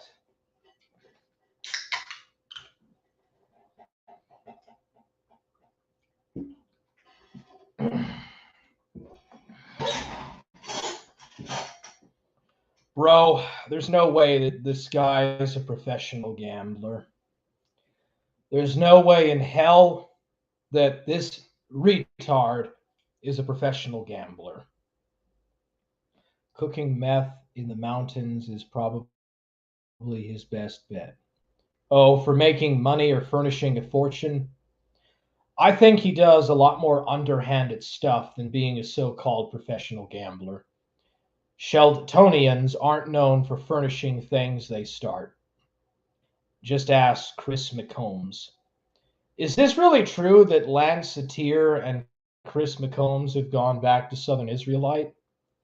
SI claims some guy tried to kill him while working at the kitchen because he threatened the guy's Gnostic beliefs. That's pretty fucking weird. He threatened the life of Red's rhetoric, from what I understand. He lost a debate to Red's rhetoric on the flat earth, and he threatened his life.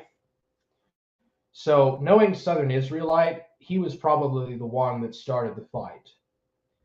He also claimed that Chris McCombs tried to kill him. Recurring theme? Question mark. Well, it doesn't take a Sherlock Holmes to figure out that the guy is pretty nuts.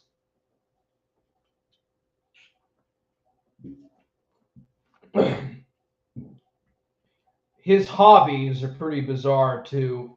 Like, Southern Israelites' hobbies and interests are really bizarre for a white male of his age.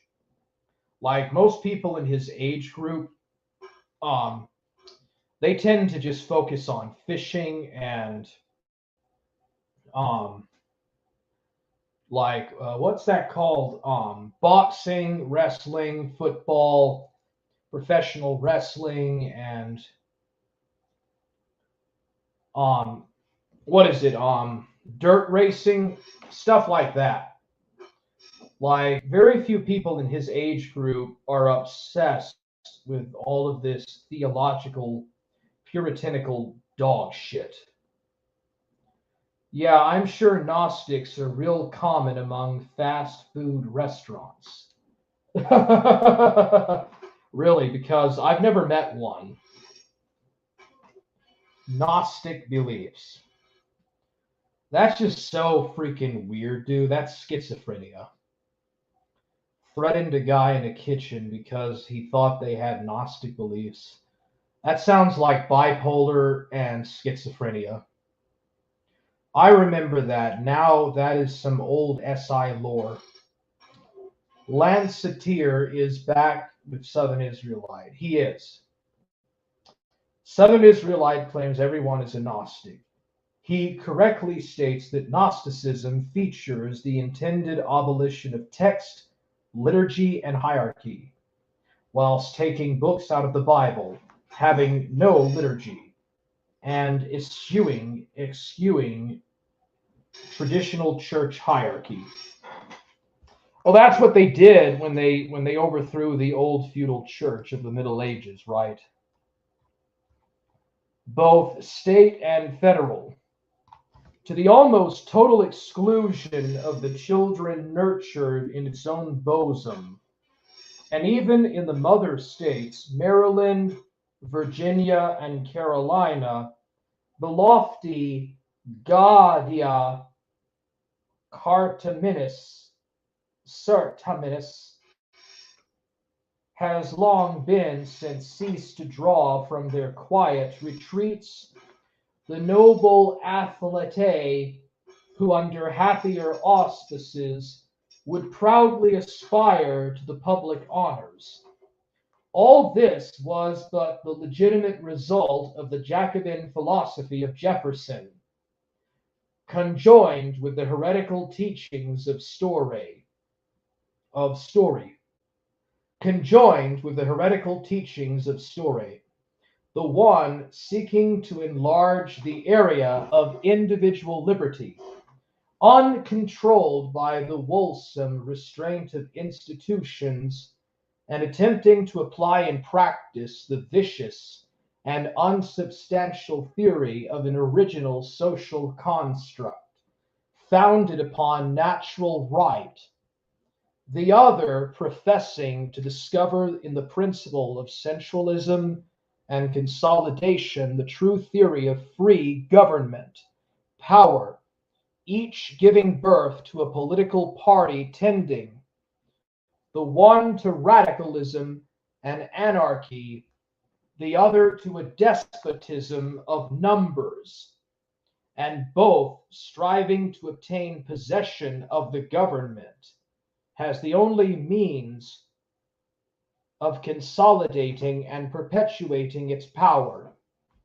Political influence thus fell into the hands of politicians by trade, whose unscrupulous arts and practices drove the truer, better, and more patriotic class of men into exile, and the true genius of Southern civilization was nowhere less to be seen than in the public administration.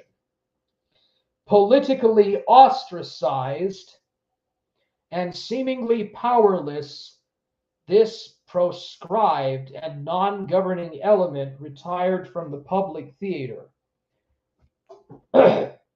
After surrendering the government into the hands of placemen, and built up a social empire more imposing and august than the political authority itself. It was this power, the great landed and agricultural interest, and not the public functionaries, that organized and consummated the Southern Revolution. and the hopefulest guarantee and assurance of the future greatness and permanency of the Confederacy,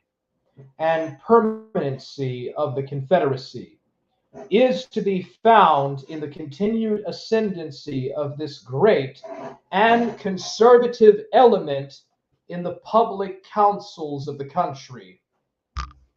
Not unlike the picture which Guizot,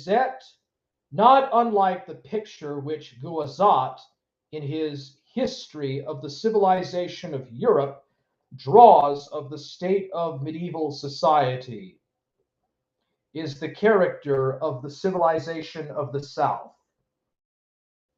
The whole continent paralleled out among great proprietors, the whole continent parceled out among great proprietors, who, surrounded by their numerous retainers and dependents, bond and free, and exercising a sovereign jurisdiction over their independent and isolated domains, formed within their castellated abodes, a society which reflected in miniature the greater social circle of the court, and contented with the power and consideration they enjoyed at home, and looking to no omnipotent government for favor and preferment. These great vassals, like the barons of Runnymede, were the conservators of the public liberties of Europe against the military power and despotic centralism of the crown, and the originators of that balance.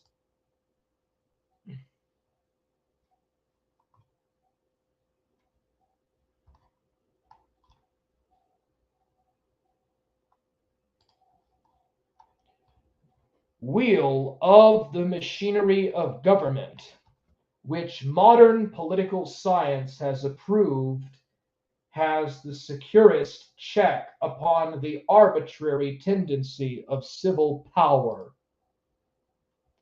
When did this happen with lands? I don't actually know. I know that Rick Perry told me that on SI's last stream, Christensen, the guy that calls himself Rabbi Jesus or whatever, Hans Christensen and Lancetier were both present. So the only real opposition that's left is Inescapable Reality, Reformed Stoic, and myself.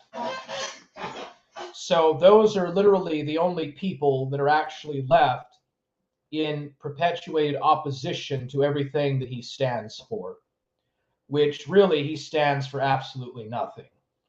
SI is jealous of me because I mastered comedy before I turned 18. Classic Sheltonian trait. You know, it seems to be a long-lasting trait in the Shelton family when it comes to having or harboring prejudices and holding grudges at others for their talents. My articles clearly prove that the traditional apostolic church condemned the likes of Joachim of Fiore and Meister Eckhart, etc., that these ideologies were lauded by and imported into Protestantism. Do you think that John Wycliffe was a student of Joachim? No, actually, that wouldn't work. But Rick Perry, do you believe that John Wycliffe and John Huss of Czechoslovakia or the Czech area might have been influenced by Joachim of Fiore and Meister Eckhart because they were early exporters of Protestantism? These seeds of heresy grew and took their form in the later iterations of the nascent Protestantism, that inadvertently harbored them, a ticking time bomb placed by the mercantilist order. SI is a mad rage piggy who can't accept the Barry Head's comedic supremacy.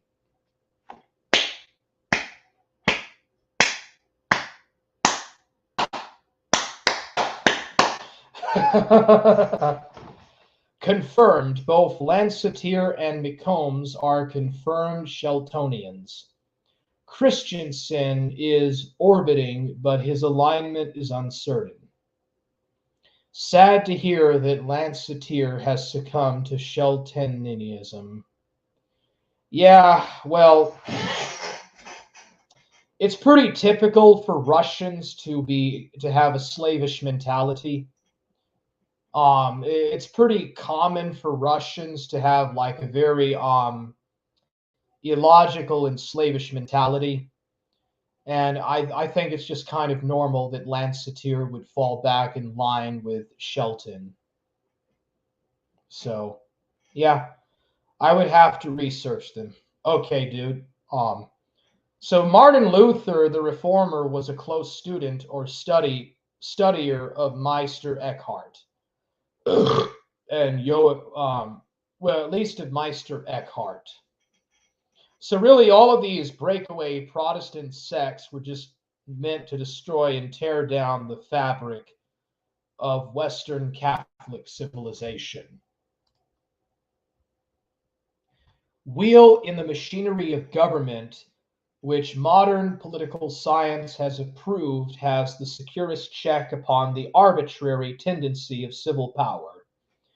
It was the defense and vindication of this identical principle has represented in the doctrine of states' rights and in contradistinction to popular sovereignty and majority power that drove the southern states into revolution. This is referring to the 1861 Confederate secession movement. It was the southern representation in the Senate that gave to the former American government the character of conservatism it possesses. And this conservatism grew out of the character of the men whom the sovereign states nominated to that august office, men belonging chiefly to the agricultural interest, and educated by long years of political experience and contemplation to the high and responsible office of statesmanship. But the virulence of party spirit and the radical and leveling tendency of national polities had long before the great Southern leaders were called from their labors, robbed public station of much of its once high and noble dignity, and diverted the thought of the rising statesmanship of the country to other and serener fields of endeavor and contemplation. Around the lars and penates of the domestic altar, amid the tranquil delights of rural occupation, in the bosom of the social circle, and along the quiet walks of professional life, the active and speculative forces of Southern civilization diffused their strength and influence, and found a not unfit and inappropriate expression. The pride of the Norman could not bend before the power of a leveling democratic absolutism. It moved Southern manhood to renounce an inglorious career, retire behind the bulwarks of its noble institutions, and prepare for the coming of that inevitable dismemberment which the political association of two hostile races had from the beginning foreshadowed. And when it came, the genius of the cavalier rose to the full measure of its greatness, and vindicated that same supremacy in arms which it had so long maintained in civil wisdom and public administration. A country composed of somewhere near a 500,000 of slave holders, and quite half that number large landed proprietors, scattered over a boundless and fertile territory, and constituting at once the Doric pillars and Corinthian capitals of the social edifice, is something more than what its exterior phenomena would seem to indicate. It was this deceptive exterior only that Tocqueville, in his survey of the public institutions of America, saw when, in comparing Kentucky with Ohio, he beheld in the domestic economy of the latter the conditions of a greater future than would be realized by the former. In attempting to urge, has a strong argument against the social institutions of the South that serf labor was less profitable to the owner than free, he was at once betraying the shallowness and grossness of his philosophy, and unwittingly offering the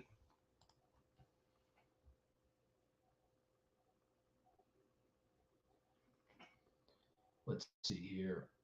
The name of their race, Slav, says much. Yeah, well, he says that he's an Eastern Slav. I mean, I don't know. He grew up in Washington State. Lancetier did. He grew up in Alaska and Washington. Most of his family lives in Washington. So he kind of had a bit of an American upbringing, but Lancetier likes both Joseph Stalin and also Vladimir Putin and Donald Trump, which I find to be quite weird, to tell you the truth. Most valid argument in their defense. He looked to merely material results, without stopping to consider those higher and nobler elements of a nation's civilization, its moral and intellectual greatness, which alone give empires an historic record, and decree their monuments immortal. Had he seen the dying statesman of Carolina defending with his last breath the constitution of his country, had he beheld the sublime spectacle of 11 sovereign states grasping the sword and confronting the power of a formidable government, had he caught the lofty language breathed in the inaugural of the first president of the Confederate Republic, had he followed over the plains of Virginia, the conquering columns of the commander of the Potomac, and then turned his eye to survey the political state of the remnant of that once free and noble government, whose empire had been carved out by the sword of Washington, he had then been prepared to acknowledge the existence of a might, power, and majesty in Southern ideas, which so hostile opposition can ever break, and the presence of an aggregation of social elements containing all the conditions of a most exalted national greatness. When it is remembered how the civilization of Southern Europe had its origins, how the Latin nations rose to empire, how the Norman race maintained its ascendancy, attaching itself to the soil and founding a great territorial power, the devotion of the Southern American states to the pursuits of agriculture forms not the least important and suggestive fact of their civilization. The genius of a nation is nowhere so strongly expressed as in the character of its industry, and empires are weak or powerful in proportion as they are greater, consumers or producers, more commercial or agricultural. But Southern sons and staple production are the indispensable conditions precedent to the attainment of the greatest agricultural prosperity. Russia is agricultural yet poor and depressed because of a rigorous climate and a consumptive power far out of proportion to its productive capacity, while France, with only one half its population and 1/10 its extent of territory, yet lying under a milder heaven and enriched by its fruitful vine hills, holds in its hands the European balance of power. Yet, if possessed of the social institutions of Russia, it would exercise a still more controlling influence on the affairs of Europe. But agriculture, in order to be made capable of achieving its grandest results, must rest upon permanent territorial possession and be delivered from the great social and political evil resulting from the indefinite partability of landed estates. The agricultural power of France has been gradually declining since the abolition of feudal tenures and the overthrow of that great landed influence once wielded by such families as that of Montmorency. Since the Revolution, the industry in France has been exerted in the direction of commerce. So France transitioned away from feudal aristocracy to commercial enterprise a little bit later than England did.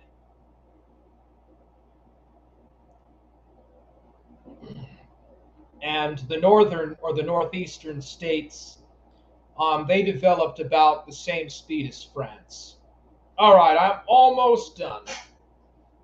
Commerce and manufactures, and has resulted in the building up of an immense Oppidan influence, hostile to the interests of agriculture.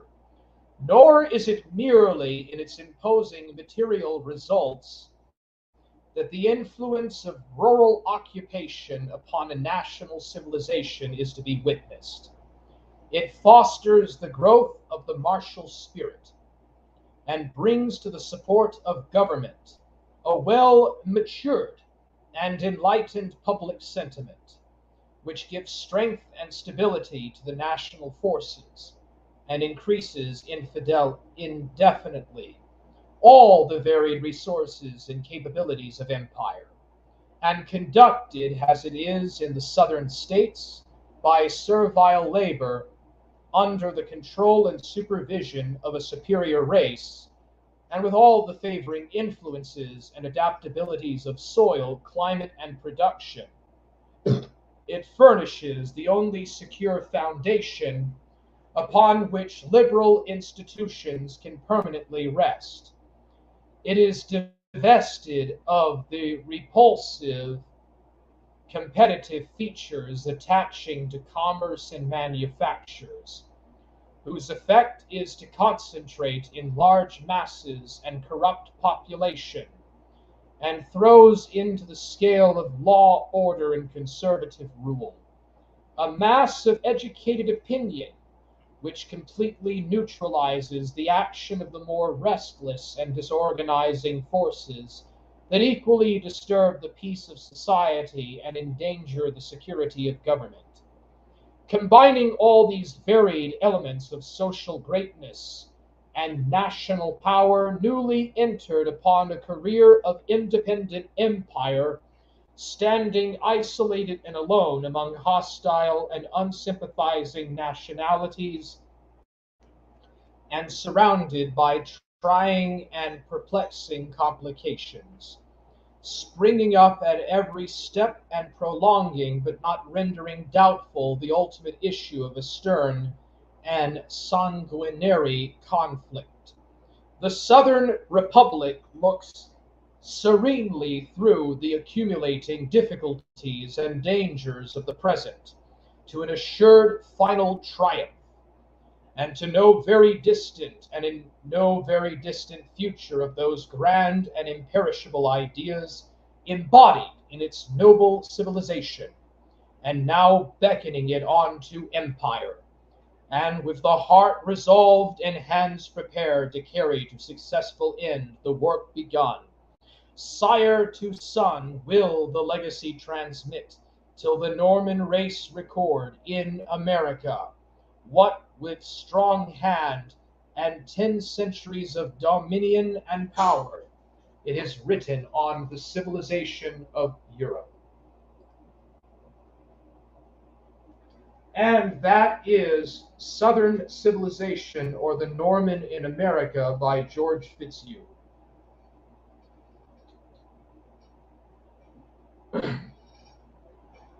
Kind of hate that it took me like 2 hours to read all of that. Well, hopefully this came out clear to everybody, and I hopefully the couple of people that watched this enjoyed it, beginning to end.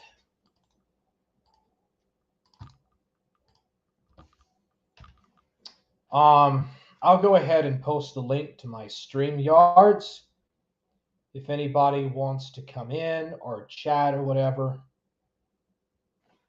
Yeah, it was a great stream. I mean, I'm not finished. Well, it is July the 4th.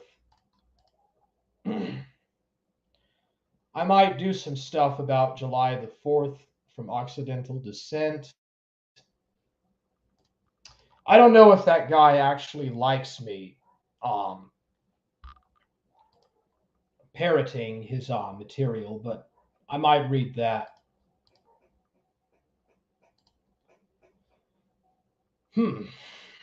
Yeah, I don't think nobody's really interested in coming in here to chat, so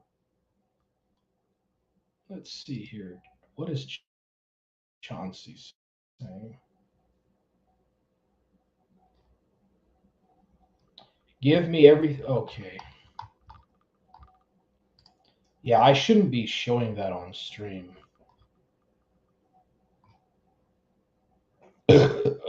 Dude, that Shaggy guy is such a retard.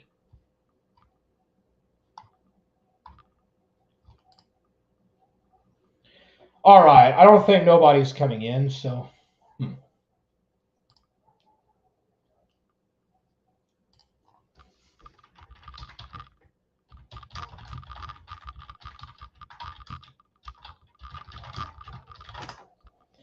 Yeah, I think I'll just keep talking pretty much about whatever I want.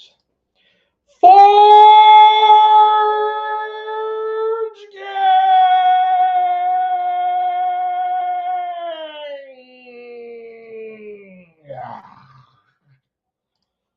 Forge Gang!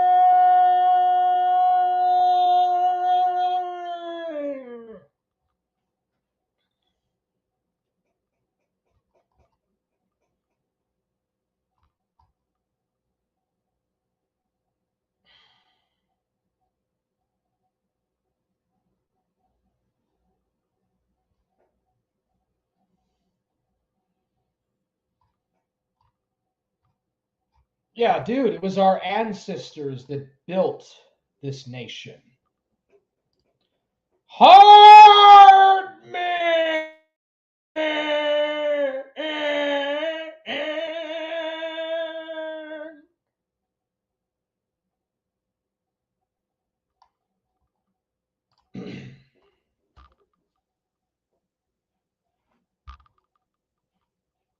Southern conservatism.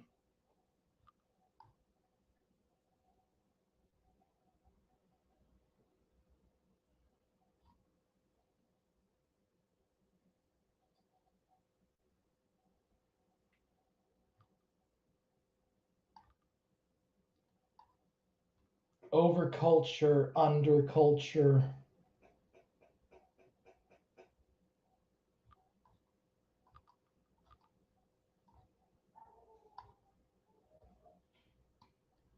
Yeah, I think I'll talk about this. Jared Taylor has penned a wonderful new essay for. Let me take a look at this about Jared Taylor's stuff.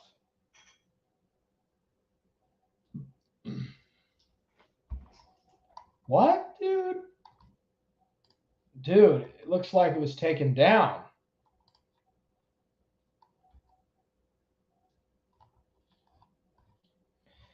Well, yeah, I don't know if I'm going to continue finishing this.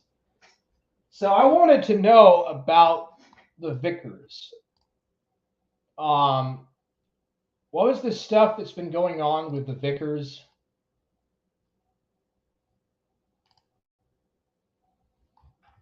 So it looks like Matt Vickers has been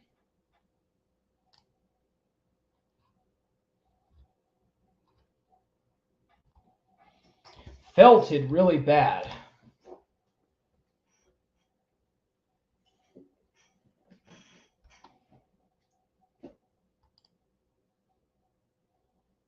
But what's going on about Matthew Vickers? Again here,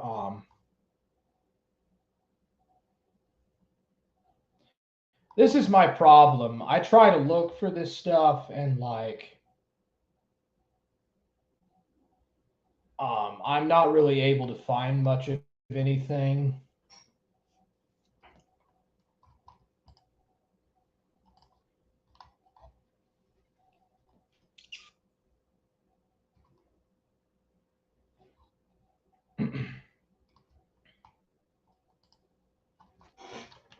Center place.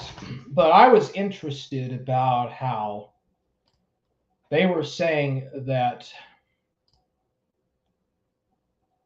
Joseph Smith was trying to create a theocratic monarchy. He was actually trying to run for president.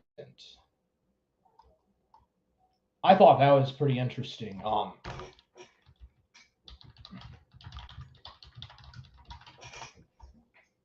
Yeah, I wanted to show this. Joseph Smith's seer. Community of Christ history.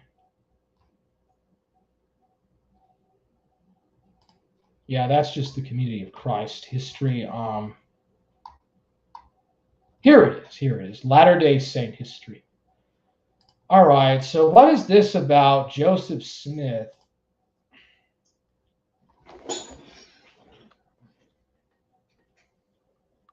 A lot of information, and so hopefully some of that was new for you. Or this guy sounds like a retard. We'll see from Andrew if there are messages. So the answer is yes, there are. Okay, let's see. 1829. Then they restore the church in 1830, and now Joseph Smith in 1844 says, well, now we are going to restore what's called the kingdom of God on earth in anticipation of Christ coming in the millennial kingdom. The other core thing besides the theocracy that is going on, that is creating a scandal, is polygamy. And so as early as 1829, Joseph Smith is kind of contemplating and thinking about the practice of polygamy. And so actually in the Book of Mormon, there is a condemnation of polygamy. But in other words, it's on Joseph Smith's mind as early as that. As early in 1838, we mentioned how the Whitmers got kicked out of the church. Part of the reason why they were on the outs with Joseph Smith and was that Oliver Cowdery, who was married to one of the Whitmers, and the other Whitner family were upset with Joseph Smith over Joseph having an affair with a maid in his household named Fanny Alger. So Fanny is retrospectively understood to be Joseph Smith's first plural wife. Whether or not he's actual Here it is. This Nauvoo period is really interesting. Nauvoo temple, it was ultimately destroyed. New esoteric practices. He's copying stuff from the Palace of Versailles, like this sunstones, moonstones, and he's copying that from Versailles, and he's putting it in the Nauvoo temple. He's taking aspects of the royal arch and the third degree of Freemasonry, and Joseph Smith is putting that in the endowment ceremonies. And he runs his own printing press. He runs the militia. He controls the militia on the Nauvoo Legion. And he's basically secretly crowned or coronated king of the Celestial Kingdom or something, which is really bizarre.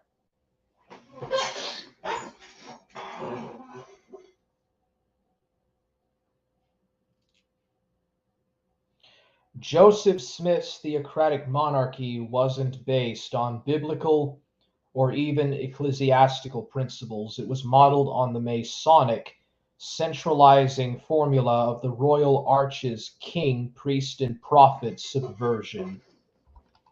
Is that where he got the idea of the Melchizedek priesthood? Melchizedek priesthood. But this is one of the rare photographs, actually, of it. And each of the columns around had a capital with this sunstone on. And so one of the things that happens now is there is a divergence. You saw the Kirtland Temple. It's other than the pulpits, it really is very similar to any other kind of New England church. It doesn't look all that different.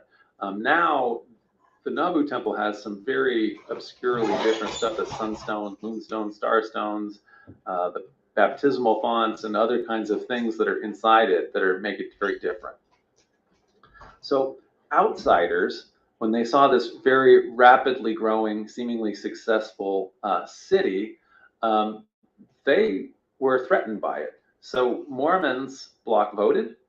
They dominate the county elections. They openly played and betrayed actually both political parties, and so they were trying to play both sides essentially of the Whigs and the Democrats. The Nauvoo courts would consistently acquit Mormon defendants, and there was essentially no recourse against a practice called consecration, where Mormons would go and steal somebody's horse. They would bring it back to Nauvoo and consecrate it to the bishop or whatever it was going to be. They now have it be their horse. The person would come and say, "That's my horse." And even if they bring a sheriff with them with a writ to get it back, what would immediately happen is that the Nauvoo court would issue a writ of habeas corpus, which said that the trial had to be had in Nauvoo. They'd bring out a whole bunch of Mormon jurors who would immediately rule in favor of the thief. And so as a result of that... this is what I like about Nauvoo Mormonism. This is what I like about this. This is still America. For example, you can see the American flag behind Joseph Smith, but he is combining the institutions of church and state together. The American Constitution licentiously separates church and state, which is evil. It separates the powers of church and state, which leads to radical atheism and secularist communism. But Joseph Smith was reuniting the institutions of church and state. He was wrong. I mean, ultimately, this man was an antichrist, but he was reasserting the combination of the institutions of church and state back together. This guy was creating a theocracy in America. It's an instantation of the destruction of throne and altar model that envisioned the office of prophet as the transcendent resultant, transcending the traditional symphonia of monarchy and priesthood. Oh, so he was claiming to have a higher office than that of a king or a priest, but that of prophet. I know that he was first consul, first president. He was head of the first presidency of the Church of the Latter-day Saints, and he was also prophet and seer. People's property, and there's no recourse. People aren't going to stand for that. Property is the basis of Western civilization, essentially. So Mormons also were highly militant, and they had a militia of 2,500 men under arms. Peace. Smith liked to be in his militia uniform, and he liked actually his title general more than any of his other titles, and so this was also scary for people. Unfortunately, one of the things that kind of had happened by the end is that the situation became a theocracy where there was almost total concentration of power in one man's hands. So Joseph Smith at the end is simultaneously mayor, he's general of the militia, he's head of the municipal court, he's president and prophet of the church, he's editor of the church's press, and by the way, he also had himself crowned king secretly in a secret ceremony. So he's king of the kingdom of God on earth by the end. So kind of, quite frankly, out of control in terms of this concentration of power. So one of the things that's, we'll just mention in terms of this kingdom business, before the church is organized, Joseph Smith and the others restore priesthood, and so they have priesthood offices in 1829. Then they restore the church in 1830, and now Joseph Smith in 1844 says, well, now we are going to restore what's called the kingdom of God on earth in anticipation of Christ coming in the millennial kingdom. The other core thing besides the theocracy that is going on, that is creating a scandal, is polygamy. And so as early as 1829, Joseph Smith is kind of contemplating and thinking about the practice of polygamy. And so actually in the Book of Mormon, there is a condemnation of polygamy. But in other words, it's on Joseph Smith's mind as early as that. As early in 1838, we mentioned how the Whitmers got kicked out of the church. Part of the reason why they were on the outs with Joseph Smith and... Yeah, I think, dude, the natural institution of government is monarchy. The natural institution and points of what it is to be human is to have a priesthood, a clergy, and a theocracy. The church and the state have to be united as one.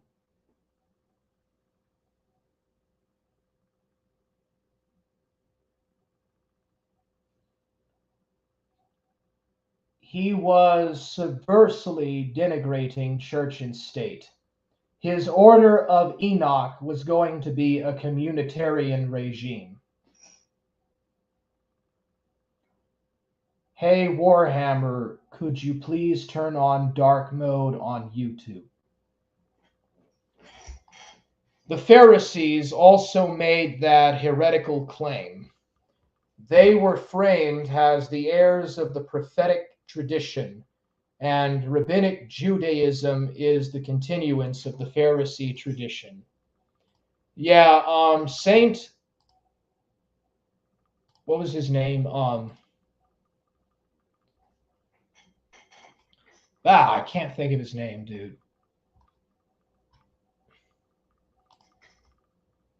Saint Eusebius claimed that the Jews purposefully edited the Masoretic text to destroy the claim of Jesus as the inheritor of the words of the prophets and the law of Moses.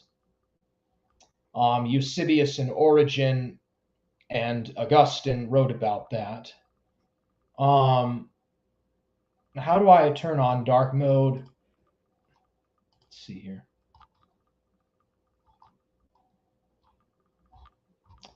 I don't see how to set it to dark mode, actually. Explore sports. Yeah. I don't think I can use dark mode on this.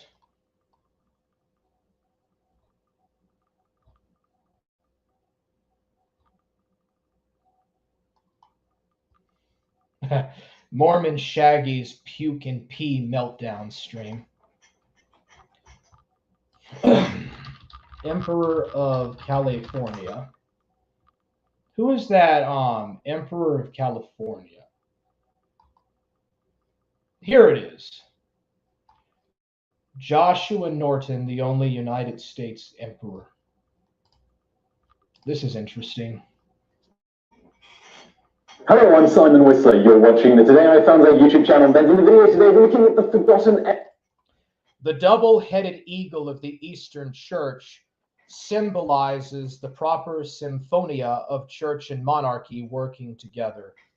Yeah, I believe that there should only be one church, Rick Perry. I don't believe in schisms. I don't believe that there should be different independent churches. I think there should be only one united church in the entire realm, and there should be a monarchy working directly in line with the centralized church. Of course, the Scottish Rite adopted this symbol and subverted it, in much the same way I have laid out regarding the Royal Arch formulation. And it's about the same as the endowment ceremony into the Melchizedek priesthood of Mormonism. Emperor of the United States and Protector of Mexico, Norton I. His Imperial Majesty Joshua Abraham Norton I was born between 1811 and 1818 in England. Records of his birth date vary considerably, but it's likely the latter date is the correct one. His family immigrated from South Africa when he was quite young, where his father headed a small Jewish community. As a young man, he initially attempted to run his own business in Cape Town, but quickly went bankrupt and started working at his father's ship chandlery instead. By 1848, Emperor Norton had suffered from some severe losses. His mother, his father, and both of his brothers had died. With no other family, Norton inherited all $40,000, about $1.1 million today, of his father's estate, and was eager to search for a new beginning. The lure of the American dream and the gold rush in particular drew Norton to San Francisco.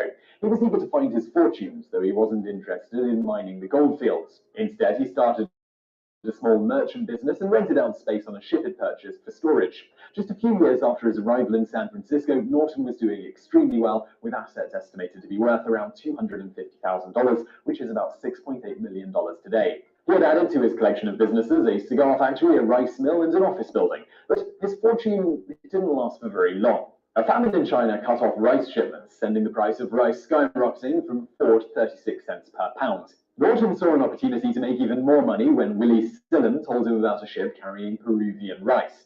If purchased, Norton would be able to undercut the market significantly, as he could get the shipment of Peruvian rice for just 12.5 cents per pound, nearly one-third of the going rate. Unfortunately, after putting a $2,000 deposit on a shipload of rice that would cost him $25,000 in total, more and more Peruvian ships carrying rice sailed into harbor. The price of rice dropped to 3 cents per pound, meaning Norton would not only not make a profit, but lose a significant amount of money in the process. He tried to nullify the contract on the grounds that Stillen had misled him.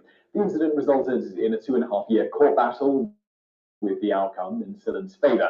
Norton had to pay the remaining $23,000. At this point, Norton was near ruin. The bank foreclosed on several of his businesses and properties. He was no longer able to stay at the ritzy hotels. The social elite wanted nothing more to do with him, and to top it all off, he was in court again, accused of embezzling funds from a client.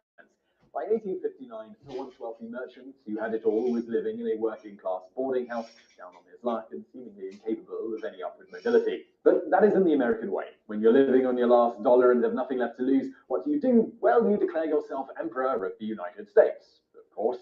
You see, Norton had long been critical of the United States government and was a fan of the British Empire. He felt like America was run on corruption, inefficiency, and self-interest, and that wasn't just because of his own losses. In 1859, California was caught up in the Great Slave Debate, which would eventually lead to the Civil War, and San Francisco's economy as a whole wasn't doing great as the gold rush died down. Norton remarked to a friend that things would be going a lot more smoothly if he was in charge.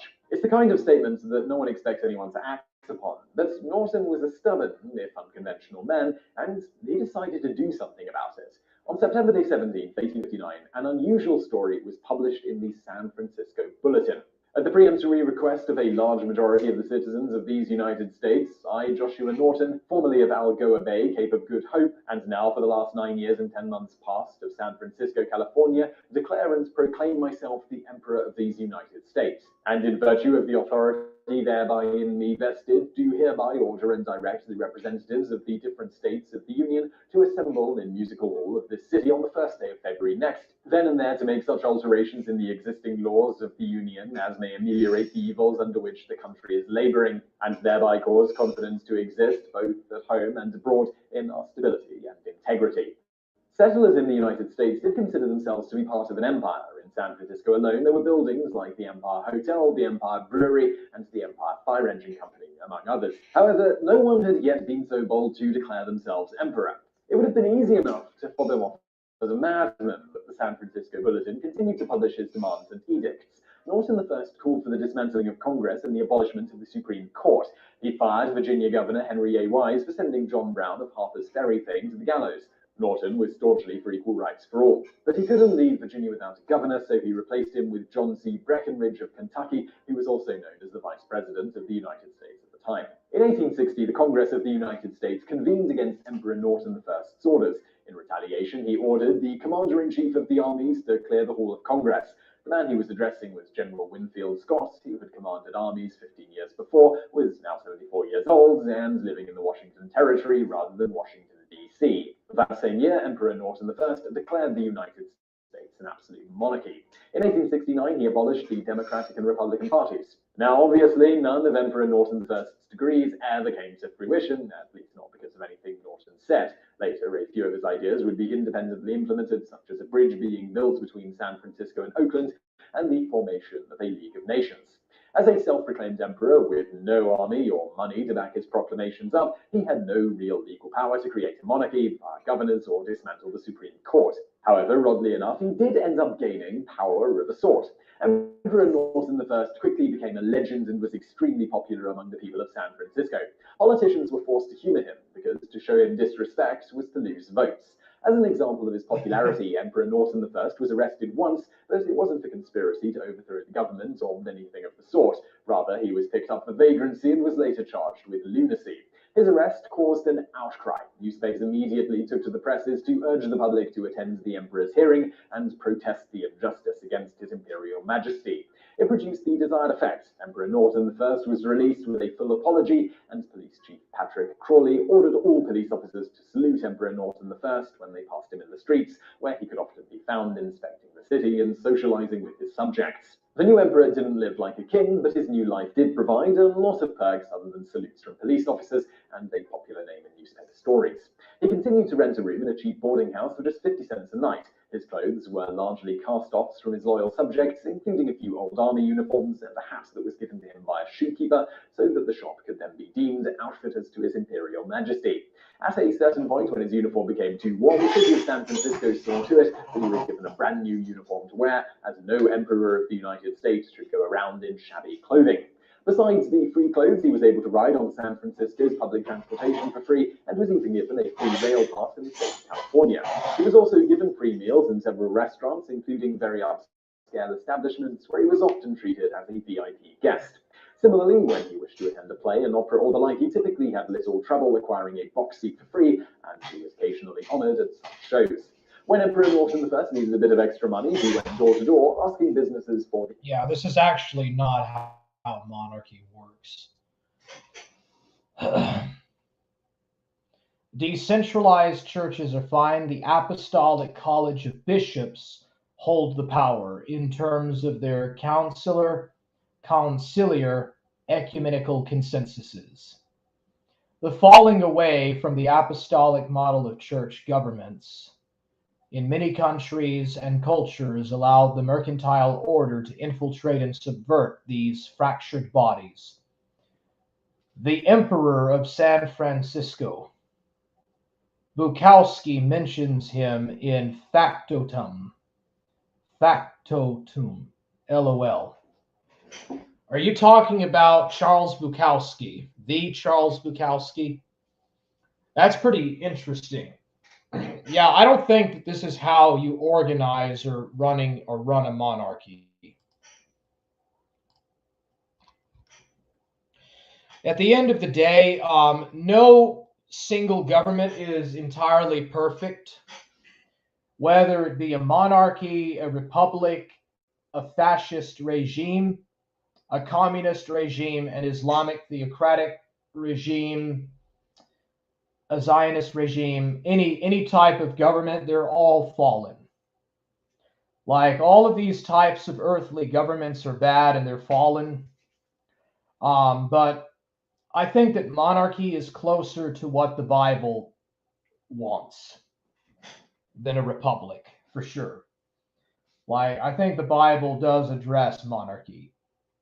The Emperor of San Francisco, decentralized churches are fine. The Apostolic College of Bishops. What about cardinals? Cardinals are basically just higher up, more privileged bishops, aren't they? And then deacons are below them.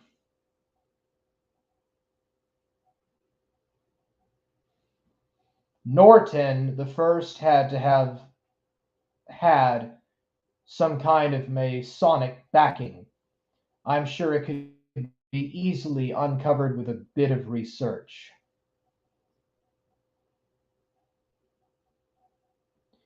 That would have to make sense. Maybe he had Masonic connections in England that he was able to use to like leverage his connections and ties in California. It looks to me like he was very well connected in California, but not really much outside of that area. Like, if he tried to do the kind of stuff that he did outside of Cali, he would have gotten into a lot of trouble and probably, arrested as like some kind of a conspirator to overthrow the Republican government of the USA.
Yeah, so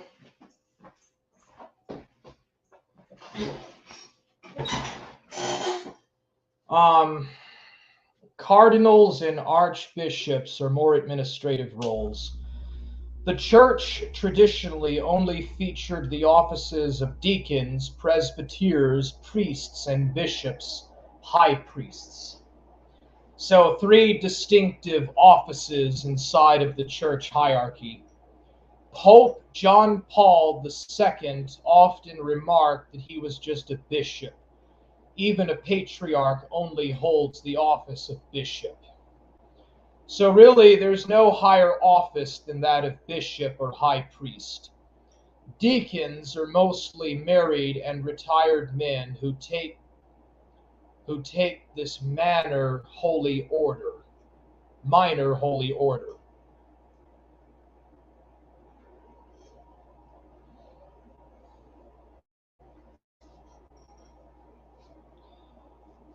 This is mostly a feudal medieval structure, a feudal ecclesiastical structure. But the church was more of a Roman institution, and the state structure was more Germanic. So the medieval structure was Germanic and Roman in its origin. What in the world is this stupid garbage right here that popped up? Was less degenerate than Shota. Oh my What goodness. the fuck? Where is this going? What's on your mind? What is going on here? I was correct, because you know why? Because if you were to actually go to Wikipedia page and look up hentai, you would understand that a significant portion of hentai falls in the doujin works, or doujinshi. Now, if you go to doujinshi, you would understand that. So I guess that everybody who watches anime is now a pedo, according to this dude. So you're saying that everyone who watches anime is a pedophile. This was a disturbing peek into the mind of an unusual man. I'm a few minutes into the next video, and I gotta give you props for sitting through this plethora of content. I just can't. Fucking troll. Then why do you come on my fucking channel, you stupid fucking piece of shit, troll? Deacons are the church's continuance of the Levites. I thought that Jesus Christ combined or restored the Melchizedek office of prophet, priest, and king into one. And it's ultimately assumed by the mantle of Jesus. And so I thought he completely abolished the Levitical order. Deacons generally serve the priest at the altar during Mass. They also can baptize and conduct funeral rites. This alpha male bro culture is an op. I've always mocked its puerile conceits. Christ is our high priest. Yeah, exactly, dude. That's why you reference a lot of Charles Bukowski quotes or quotations, because Charles Bukowski could see through the smoke and mirrors of this kind of stupid shit. Like, oh, bruh, anybody that watches anime is weird. Like, anyone who watches Star Wars is a nerd. Ah, bruh. Because it's like wrong or taboo or whatever. You don't believe in God, though.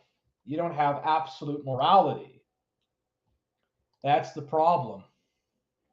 The problem is, who gives a shit about your dumb opinion? You don't subject yourself to complete and absolute morality. Therefore, why does it matter? Even if I was a pedophile, which I'm not saying I am, you don't believe in a doctrine of absolute morality. You're a moral relativist. So why would you care? You only care because you're pushing a personal agenda to create defamation. You're basically like a Bill Pyle type of person.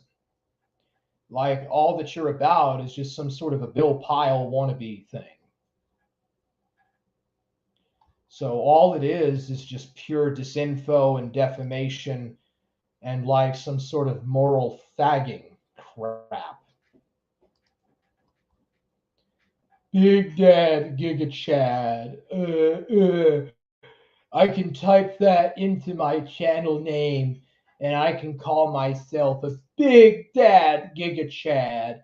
But I'm just a basement dwelling closet homo and shit, man. Uh, uh, uh, uh. Yeah, that's exactly what you are, you fucking piece of shit.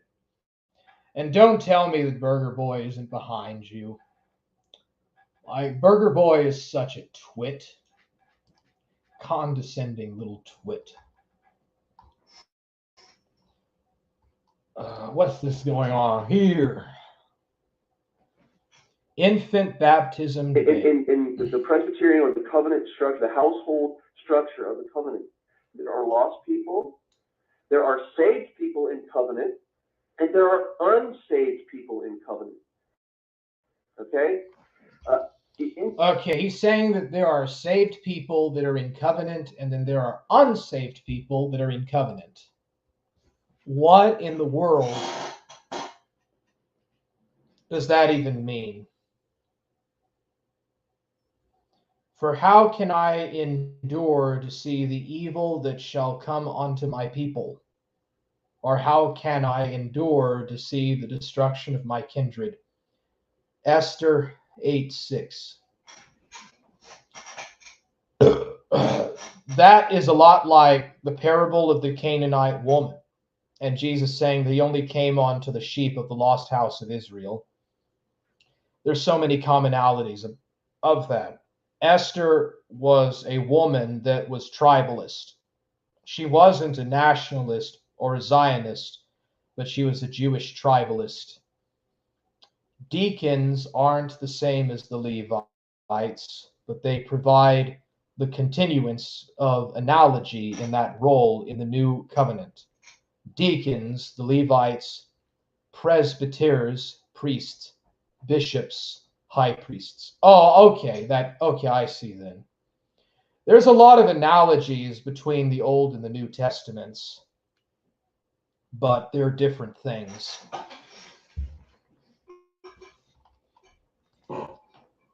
In Genesis 21, we read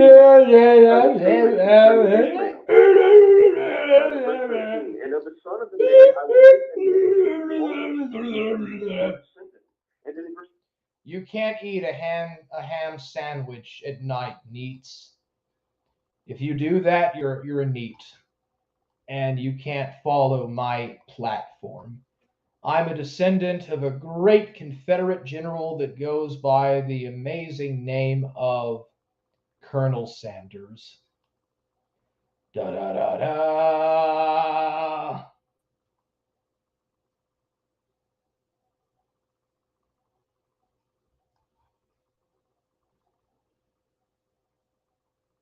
Mark Halkema. What is this? California during the Spanish and Mexican periods.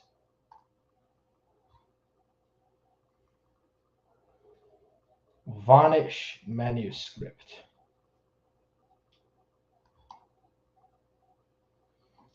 Oh, dude, so many of these things are just such worthless crap.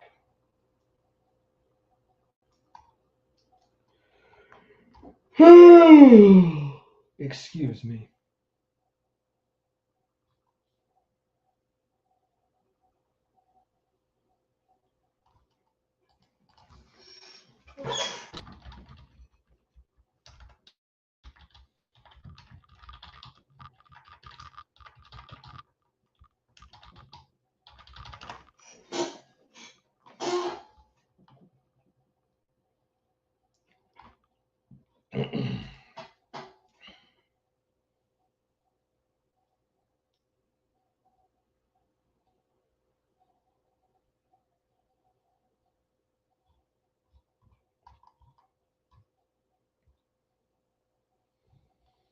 The competition among laborers to get employment begets an intestine war, more destructive than the war from above. There is but one remedy for this evil, so inherent in free society, and that is to identify the interests of the weak and the strong, the poor and the rich. Domestic slavery does this far better than any other institution. Feudalism only answered the purpose insofar as feudalism retained the features of slavery. To it, slavery, Greece, Rome, Egypt, and Judea, and all the other distinguished states of antiquity were indebted for their great prosperity and high civilization. A prosperity and a civilization which appear almost miraculous when we look to their ignorance of the physical sciences. In the moral sciences, they were our equals. In the fine arts, vastly our superiors. Their poetry, their painting, their sculpture, their drama, their elocution, their architecture are models which we imitate, but never equal. In the science of government and of morals, in pure metaphysics, and in all walks of intellectual philosophy, we have been beating the air with our wings or revolving in circles. We have not advanced an inch. Kant is not ahead of Aristotle, but this high civilization and domestic slavery did not merely coexist, they were cause and effect. Every scholar whose mind is at all imbued with ancient history and literature sees that Greece and Rome were indebted to this institution alone for the taste, the leisure, and the means to cultivate their heads and their hearts.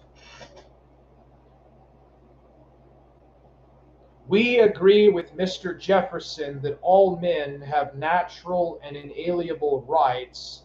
To violate or disregard such rights is to oppose the designs and plans of Providence, and cannot come to good. The order and subordination observable in the physical, animal, and human world show that some are formed for higher, others for lower stations. The few to command, the many to obey. We conclude that about 19 out of every 20 individuals have a natural and inalienable right to be taken care of and protected, to have guardians, trustees, husbands, or masters. In other words, they have a natural and inalienable right to be slaves. The 1 in 20 are as clearly born or educated or some way fitted for command and liberty. Not to have them rulers or masters is as great a violation of natural right as not to make slaves of the mass. A very little individuality is useful and necessary to society. Much of it begets discord, chaos, and anarchy.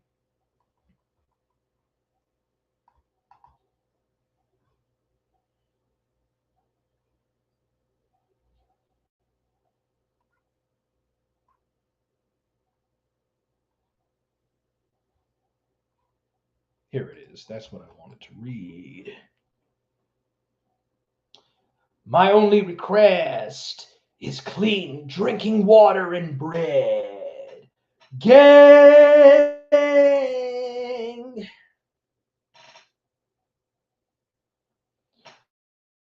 Solid impression of SI.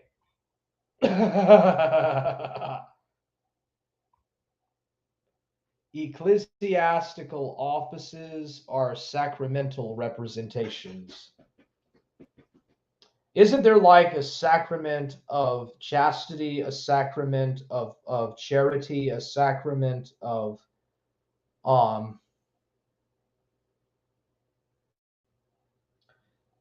honesty? Like those are typical sacraments. Solid impression of SI. SI lapsed on his raw meat diet. SI BTFO! He basically abandoned it entirely. Sheltonians aren't known for their persevericissimi. perseverecame. Perseverecame. Seldom ever enduring to the end of any endeavor. And isn't Christ saying that he commands his people to endure to the end? Christ commands his followers to endure to the very end. Oh, perseverance. My only request is clean drinking water and bread. Gang!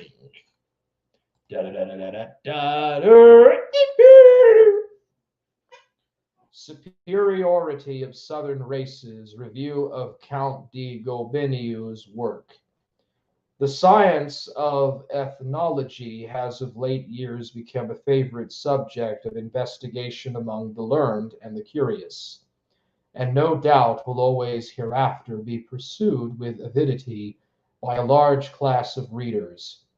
No study is more innocent, none more interesting, and few more useful than it is not pushed to extremes. Our author does not push it to extremes. He assumes the Bible account of the origin of man to be true, but says that from the earliest dawn of history, we find various races, divisions, and varieties of the human family, differing from each other more or less widely, and that these differences can never be effaced except by intermarriage, and that then a new variety is produced, which, like its predecessors, can only be changed by the infusion of foreign blood from some other race or variety. He holds that not only is the Caucasian race superior to all other races, and must ever continue so despite of circumstance and education, but that there are very many families or varieties of that race of different grade of capacity, different characteristics, and different talents, turn or genius, and that these differences are just as ineradicable as the wider ones between the races. We have always concurred in these propositions, the truth of which we think will be equally obvious to the learned historian, the curious antiquary, and the successful breeder of colts and cattle. He does not attempt to account for these varieties or different breeds of men, and to make them concur with the scriptural history of a common parentage, nor do we see any reason why we should do so. God, who made man, could certainly change or modify his nature. Or it may be that all created things were more plastic and adaptable in the beginning than now. The great merit of the work is that it treats of existing phenomena or of such as have existed within the historic period and does not attempt to account for their origin. Philosophy is always foolishly and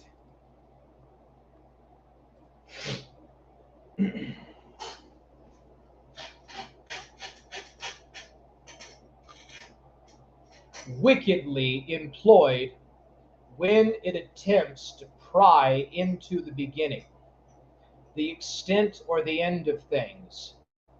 Such matters must be left to faith.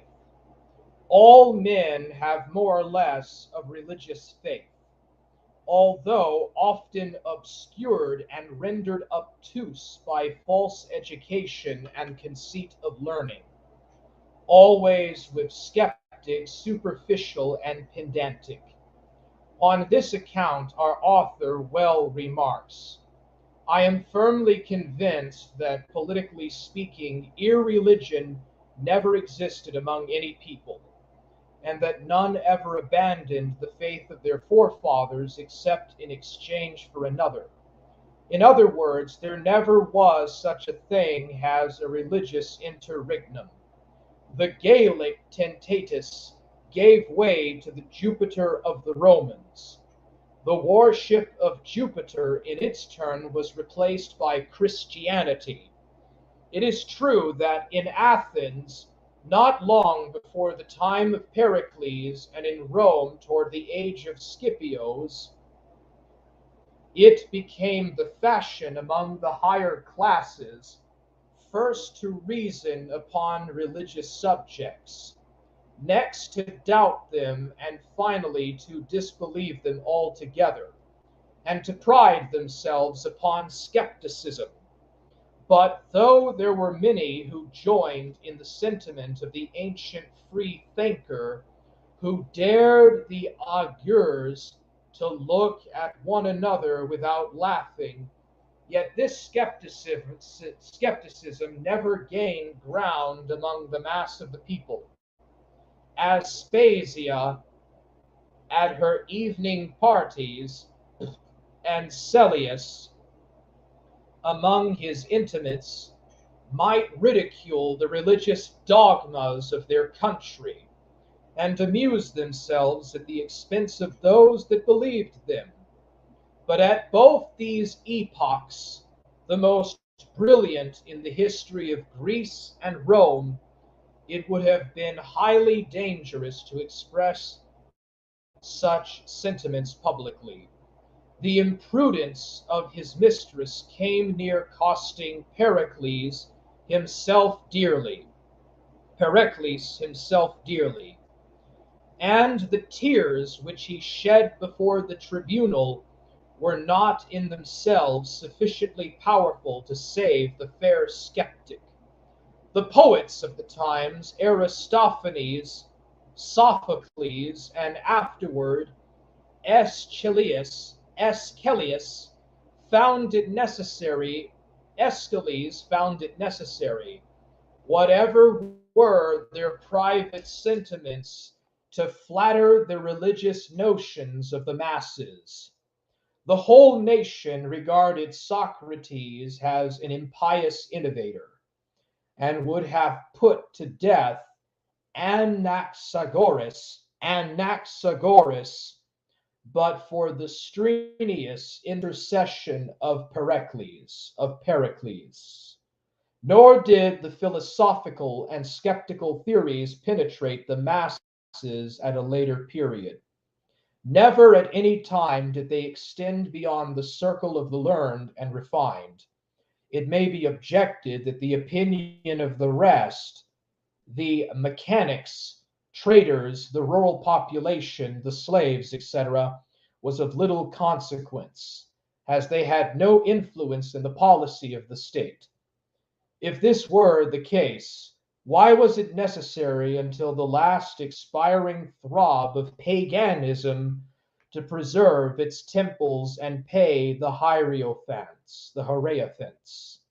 Why did men, the most eminent and enlightened, the most skeptical in their religious notions, not only don the sacerdotal robe, but even descend to the most repugnant offices of the popular worship? Even Constantine himself, though as a Christian prince, he had far better reasons for repugnance to such an office than any of where my higher classes heads at. Where my higher classes heads at. Are you talking about freaking Drake the LARPer? Drake the poopy poo LARPer duper? Stupid pooper scooper LARPy duper?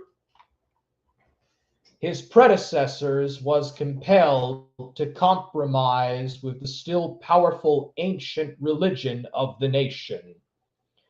It was our misfortune, it was the misfortune of our ancestors in the Revolution of 1776 to believe and to teach that religion had nothing to do with government. The French Revolution, following close on its heels, showed that it had all to do with it, and that government without religion was impracticable. Religion, as the word imports, is the tie that binds man to man and gives vitality and stability to society. In its absence, men became demons, as in the reign of terror in France, and instead of loving and aiding one another, go to murdering each other. Besides, he who believes not or respects not the government of God will never believe in, respect, or obey the government of man. The feeling of reverence for parents and for men in authority above us, whether those holding authority be as individuals, good or bad, is an emanation of the religious sentiment, part and parcel of religion itself. The healthy mind rises in its feeling of reverence from parents to officials, from common officials to presidents and kings. But it cannot stop here. It seeks for a cause and author of its earthly series of subordinations, which secures to us all the blessings of life, and without which the world would be a pandemonium, and finds it only in the God of heaven. The infidel, whose diseased mind does not thus rise from nature up to nature's God, turns back upon society, asserts that all men are equal, disputes all human authority, and invokes anarchy and moral chaos. This is no fancy sketch. Every page of history attests its truth. Greece turned infidel in her higher ranks, became anarchical and feeble, and fell an easy prey to Alexander. Rome spurned and condemned her God, became demoralized, and found a race of cruel Caesars to avenge the cause of her slighted divinities. Bonaparte did for infidel, anarchical France what the Caesars had done for Rome. Look at the north, where infidelity is taught in the streets, is daily diffused from 100 presses, is heard in the lecture room and from the rostrum, and worst of all, is preached on every Sabbath from her pulpits, and see how demoralized and feeble and poverty stricken she has become. Not one human right is secure. The brutal mob reigns supreme, and for want of a Caesar or a Bonaparte, good men, considerable men, religious men, men of property, would invest a monkey with the purple to escape the rule of the mob. Aye, and make a good bargain too, for any form of despotism is preferable to anarchy. We repeat then that they who believe not in God will not believe in respect or obey human authority. If our theory be not sufficiently sustained by our reasoning, the historical instances which we have cited will ever stand as stubborn and unanswerable facts. Religion is the cornerstone of government. Its whole fabric rests upon it. It needs not governmental aid, for it is stronger. What's up, Chauncey? Forge Gang! Then government itself. Dynasties may pass away, republics and monarchies perish, all other human institutions be destroyed, but religion will last as long as man. There is no infidelity in our confederacy. Religion is universal. It binds us together and makes us one patriotic and moral people. If the pockets of our soldiers slain in battle were searched, prayer books and hymn books would often be found. In none free love epistles. We start under good auspices. A religious people ourselves, we are represented by an executive that unites with wisdom, foresight and courage, a pure morality, and becoming piety. We find very little in our author's work from which we dissent, except his theory that the civilizations of France, England, and America are Teutonic. The laws, language, and personal appearance of the French show that their character is chiefly Roman, for we entirely concur with our author that the blood or ancestry of a people determines its intellectual capacity, its turn or genius, and its relative state of civilization. The people of our Southern Confederacy are not of Teutonic descent, but chiefly descended from the Mediterranean nations. Like the Romans, they are adverse to commerce and manufactures, addicted to agriculture, and fond of war. But we go further and maintain that there never was, and according to our author's theory, never could be, other than extremely low Teutonic civilization. The great effort of his book is to show that you cannot engraft civilization upon a people except by infusing into it new blood, in fact, changing or modifying the race. The Germans were barbarians in the days of Tacitus and Caesar, and has such remained until after the Slavonic conquest. Their present civilization is Slavonic, not Teutonic. We will give a strong extract from our author and show thereby that he cannot escape this conclusion. The idea of an innate and permanent difference in the moral and mental endowments of the various groups of the human species is one of the most ancient as well as universally adopted opinions. With few exceptions,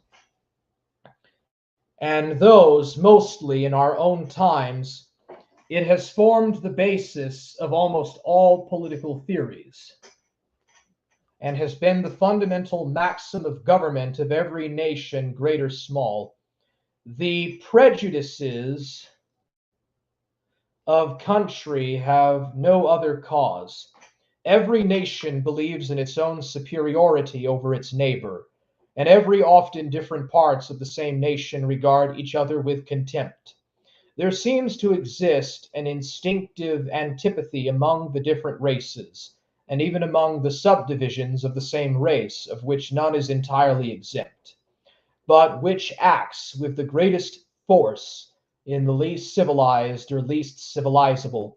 We behold it in the characteristic suspiciousness and hostility of the savage, in the isolation from foreign influence and intercourse of the Chinese and Japanese, in the various distinctions founded upon birth in more civilized communities, such as castes, orders of nobility, and aristocratic privileges. Not even a common religion can extinguish the hereditary aversion of the Arab to the Turk, of the Kurd to the Nestorian of Syria, of the bitter hostility of the Magyar and the Slav, who without intermingling have inhabited the same country for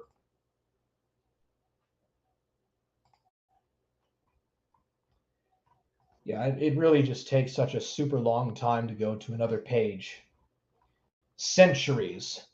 But as the different types lose their purity and become blended, this hostility of race abates. The maxim of absolute permanent inequality is first discussed, then doubted. A man of mixed race or caste will not be apt to admit disparity for his double ancestry. The superiority of certain types and their consequent claims to dominion found fewer advocates. This dominion is stigmatized as a tyrannical usurpation of power.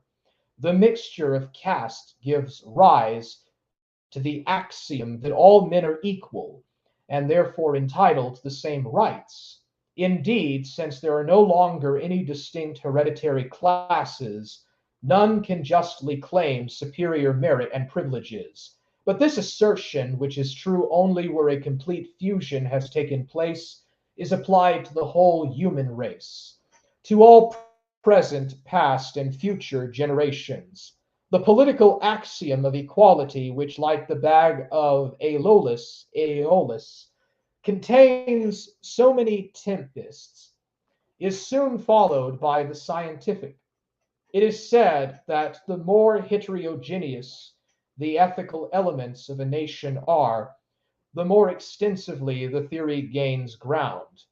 That all branches of the human family are endowed with intellectual capacities of the same nature, which, though in different stages of development, are all equally susceptible to improvement, are all susceptible of improvement. This is not perhaps the precise language, but certainly the meaning. Thus, the Heron, by proper culture, might become the equal of the Englishman and Frenchman. Why then, I would ask, did he ever, in the course of centuries, invest the art of printing or apply the power of steam? Why, among the warriors of his tribe, has there never arisen a Caesar or a Charlemagne among his bards and medicine men, a Homer or Hippocrates? We ask why among the ancient Germans there never arose a Caesar or a Charlemagne, a Homer or Hippocrates. Why did they not build temples and palaces and obelisks and pyramids like those erected by more southern nations? Why, in the rigorous climate of Germany, Sweden, and Denmark, did they not build comfortable dwellings and make comfortable clothing? Why were these utilitarian people, as our author terms them, as ignorant as of the useful arts as of the fine arts? Why were they barbarians? And why in the cold, inclement north in ancient times was there no civilization, where civilization was most needed, whilst all the countries on either side of the Mediterranean were civilized, except possibly Gaul and Spain, and they at least semi-civilized?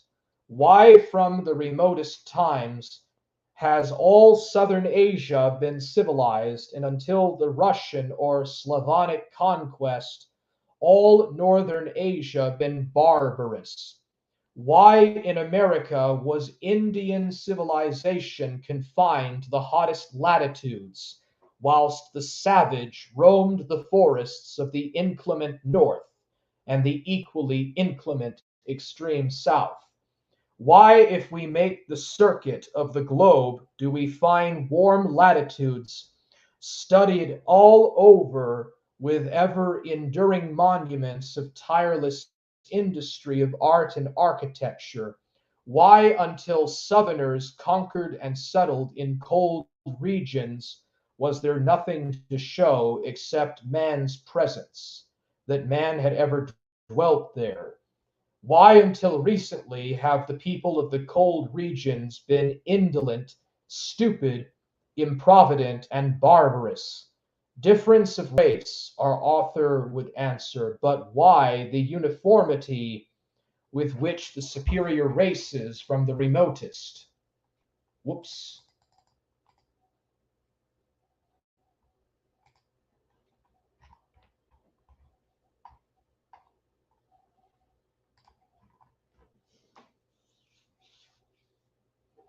Times have dwelt in warm regions, the inferior ones in cold regions. It is impossible to conceive or suggest that one reason, and that it is that heat promotes the intellectual growth of man and disposes him to bodily exertion and continuous industry. If our theory be questioned or denied, we appeal to the pyramids, the obelisk, the labyrinths, the sphinx, the catacombs of Egypt, to the architectural ruins of Persia and Asia Minor, to the splendid remains of art and architecture in Greece and Italy, to the wonderful industry and thorough, all pervading civilization of Southern Asia, to Mexico, to Central America, and Peru, as they were found by the Spaniards, and to their past history as recorded in stupendous edifices of stone that show clearly enough that these Indians were a civilized people at a time when the Goth, German, or Teuton, as you may please to call him, was an acorn eating nomadic barbarian. Heat stimulated, fostered, and perfected the races of the South, just as it stimulates, fosters, and perfects all other animals and all plants. Cold makes men and other animals inert, inactive, indolent, torpid, stupid. It affects body and mind alike, and hence there are at the North neither monuments of industry nor monuments of art. Her past, her ancient history is a blank, and she would have no history at all, even for the last few centuries, except for the infusion of Southern blood and of Southern population. We have already said that the Slavonians have gradually conquered and settled and civilized Poland and Russia. This race now dominates from the Crimea to the frozen ocean, from the Gulf of Finland to the mouth of the Amur. In the earliest historical notices of this people, we find them dwelling in a country on the Euxine, near the mouth of the Danube, called by the Romans Sarmatia. Their language is full of vowels, showing that the race must have migrated from a more southern region. Besides, their language and that of the Hindus are so very much alike that philologists concur in the opinion that the two peoples spring from a common stock. The Hindu portion of it migrated south and conquered India, the Slavic portion northward and conquered and settled all of northern Europe and northern Asia. But if we should fail to convince the reader that this race ever dwelt further south than the Euxine, than the Oxine, it is a long way from there to the frozen ocean, a much longer way from the Gulf of Finland to the Pacific. And all this mighty area a southern people have won from a more northern people, and settled and civilized it. Our author contends that the Teutonic race is at the head of European civilization, yet according to his whole theory, most carefully and fully expounded, the ancient Teutons or Germans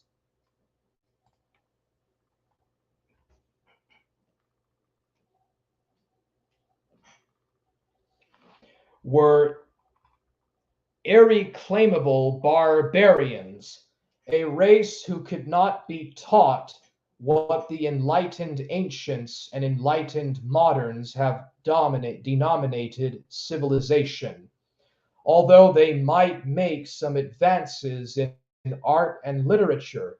Nevertheless, he contends, and we are sure he is right, that no race, tribe, nation, or variety of the human family can change or elevate its relative intellectual status. It may improve, it may adopt the new modes, processes, and inventions of other peoples, but whilst it improves, the more gifted nations will improve equally fast, and its place will be as far behind as at first. By his own showing, the old Teutonic race cannot be at the lead of civilization, nor, according to another theory of his, can a race compounded of Teutonic and Slavonic elements hold such a position. He says, and few will dispute the doctrine, that if an inferior and superior race intermarry, the offspring will occupy a medium intellectual and moral position between the two races, and instances the mulatto, who is superior to the blah blah blah, but inferior to the white man. The German, we have shown, The German, we have shown, until he intermarried with the Slav, was a barbarian. The result of the intermarriage, then, must be something between a barbarian and a civilized man. Frederick the Great taught that the barbarian element greatly preponderated, and we are decidedly of his opinion because there are far more of Teutonic than Slavonic blood in Germany. Besides, the Slavic race itself has never been equal of the races around the Mediterranean. Those races have ever led the march of civilization and will ever lead it. The Greeks and Romans of 2,000 years ago are still the beacon of lights of advancing civilization, still the models that we imitate, not equal. Next to them are the people descended of them, who are not their equals because of the admixture of northern blood that has been infused into their veins. France and England have a high civilization, not because, but despite their German blood. Except in the Rhine provinces, there is little of this blood in France. Frenchmen are of Roman descent, as their personal appearances, laws, language, and religion indicate. The nobility and gentry of England are of Norman descent, and the Normans were of Roman descent.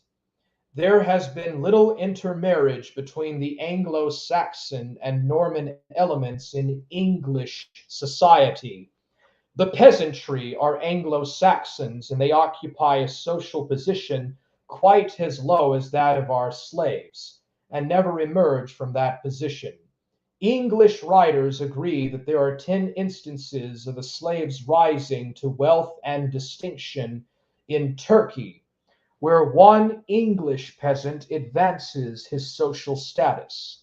They are the weakest and most contemptible of the white race, can neither read nor write nor speak English nor any other intelligible language.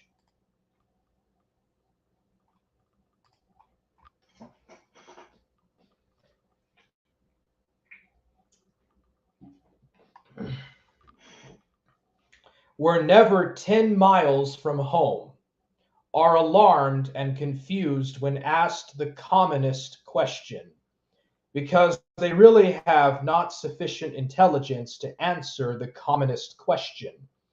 They are far weaker than their Saxon ancestry, no doubt, because they have as much of the blood of the ancient Briton in their veins as that of the Saxon. Caesar describes the Briton as very inferior to the German. The case with which he was conquered shows that he was also inferior to the Scotchman and the Welshman. The Norman migration to England began before the conquest and continued for a century after the conquest. It was more than sufficient to furnish England her nobility and her gentry, and was composed of the best materials, reckless, adventurous filibusters from every part of southern Europe. There were no northern men among them. From the time that Rollo invaded, not conquered Normandy, with a handful of Norwegians until the conquest of England, 150 years had transpired. The Norwegians, if they did not return home after the marriage of Rollo to the daughter of Charles, then King of France, were soon absorbed by the native population, and all traces of their names, personal appearance, blood, language, habits, and customs lost. The conquerors of England under William were as guiltless of Teutonic blood or pedigree as the ancient Greeks and Romans. It is from these Normans that we of the South are in great part descended. Germany had no literature and no language 100 years ago. About the end of the last century, a wild, grotesque, half intelligible utterance was heard from the lips of her scholars, that she should speak to the literary world at all excited wonder and admiration, just as the blank minstrels when they sing, or the horse champion when he dances in the circus. The singing and the dancing are infamously bad. But it is so surprising to hear a blankie sing to see a horse dance, that they always bring down thunders of applause. German literature has been a 10 days wonder. Already admiration has subsided into indifference, and will soon be converted into contempt. Germany is a humbug or something worse. There has not been much German migration to the south since the Revolution. That which settled in the valley of Virginia grew up with our institutions, helped to form them, fought for our liberties in 1776, and is fighting for them now. It is an excellent, orderly, honest, industrious, plain population. It left Germany before she became demoralized, before free love, infidelity, anarchy, agrarianism were the order of the day with her. Germany lost her virtue in the attempt to advance her civilization. The ancient Germans were remarkable for their faithfulness to the marriage tie. Marriage itself is now treated nearly one half of them as a de trop institution. 47% of the children born in Vienna, and this is in the 1850s when he's writing this.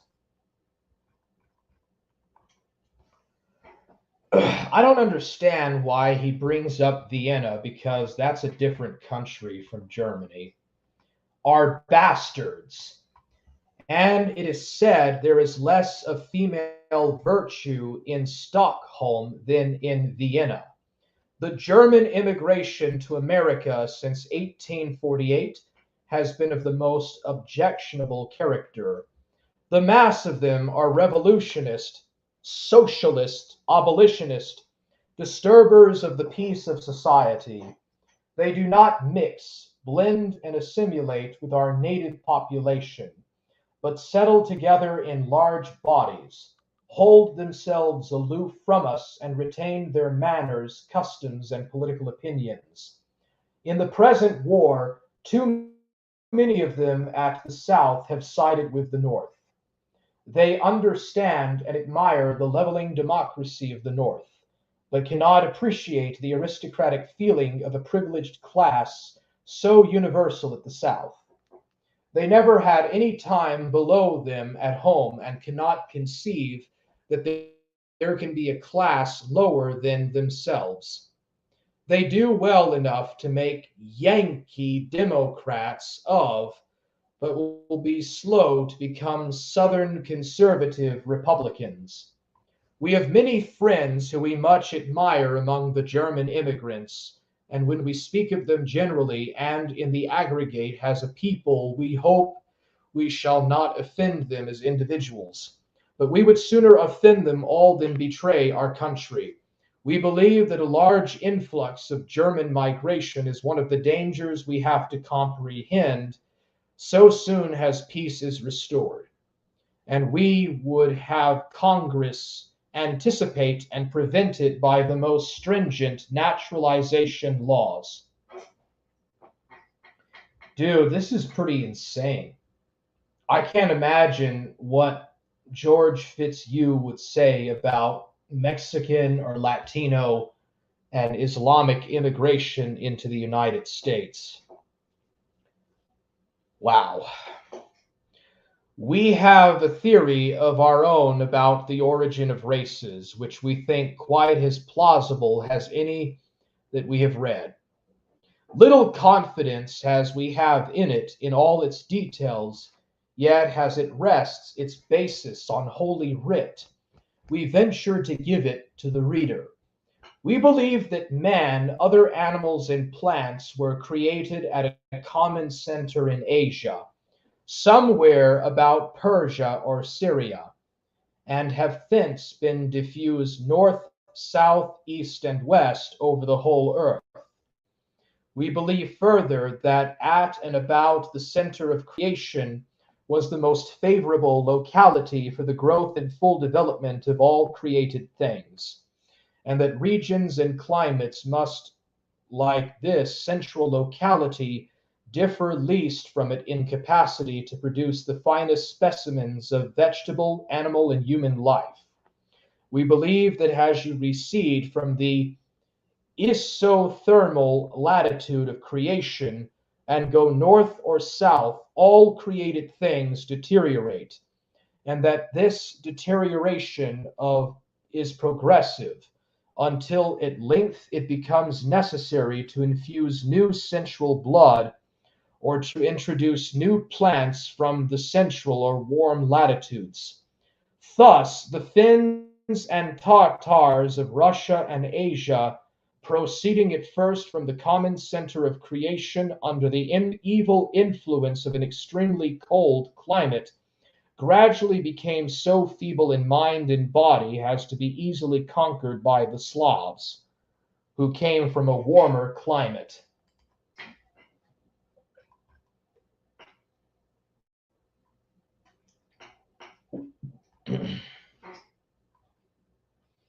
We do not believe that the climate of any portion of the globe differs from what it was in the beginning, but that in a long lapse of ages, southern plants and animals learn gradually to partially to adapt themselves to cold regions.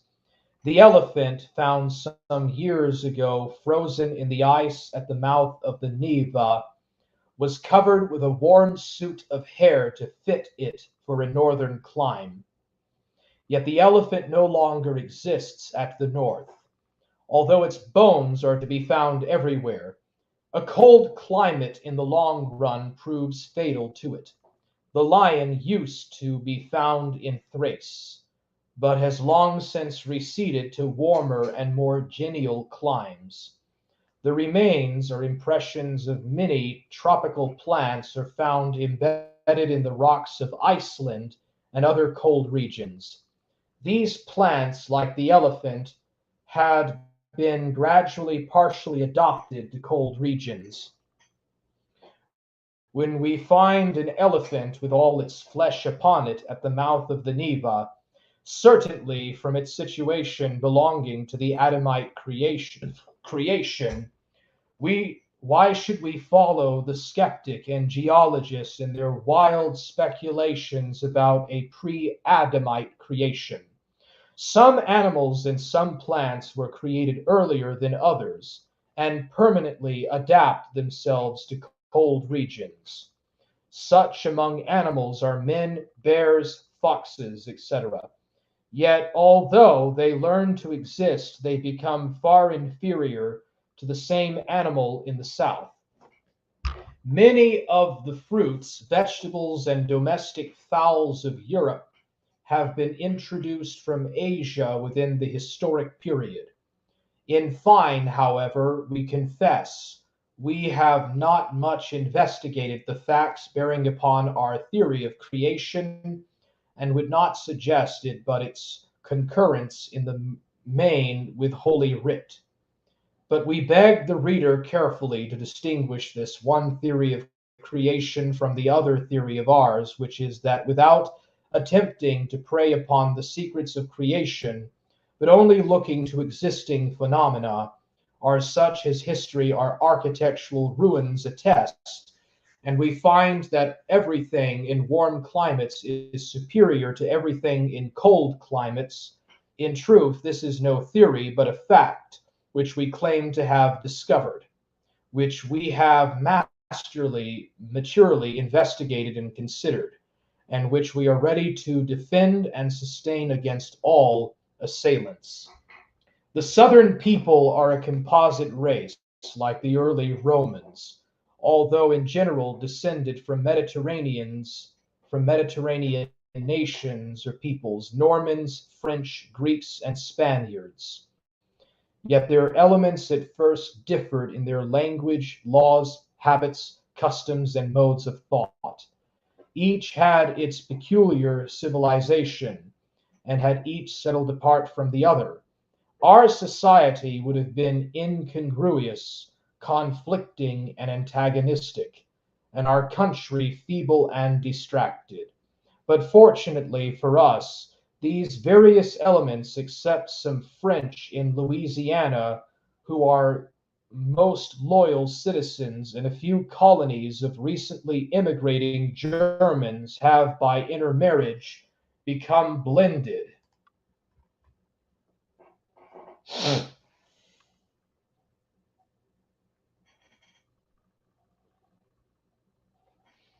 And assimilated into one harmonious whole.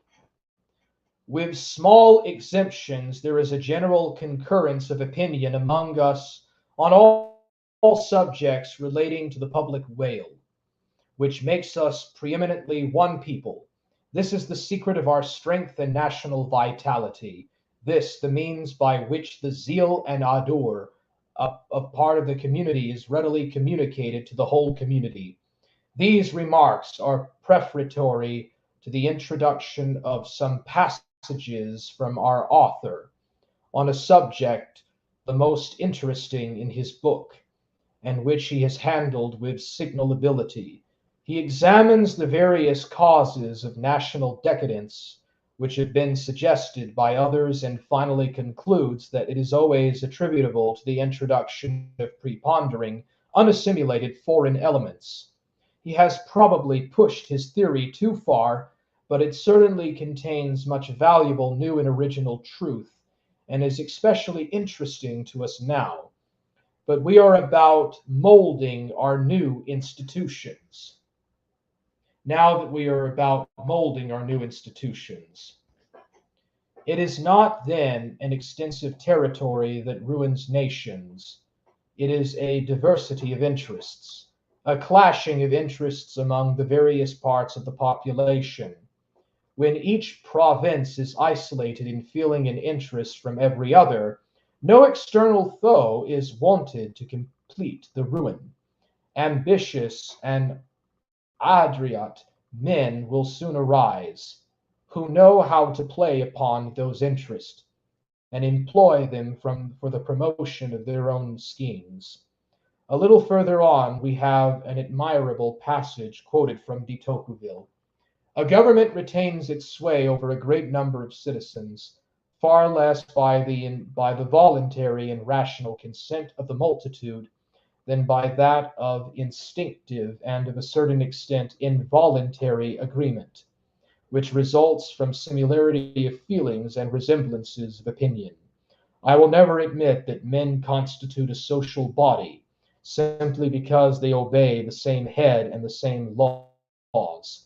A society can exist only when a great number of men consider a great number of things in the same point of view, when they hold the same opinions upon many subjects, and when the same occurrences suggest the same thoughts and impressions to their minds. In a succeeding chapter, we find the following passage. Every new acquisition of territory by conquest or treaty brings an addition of foreign blood.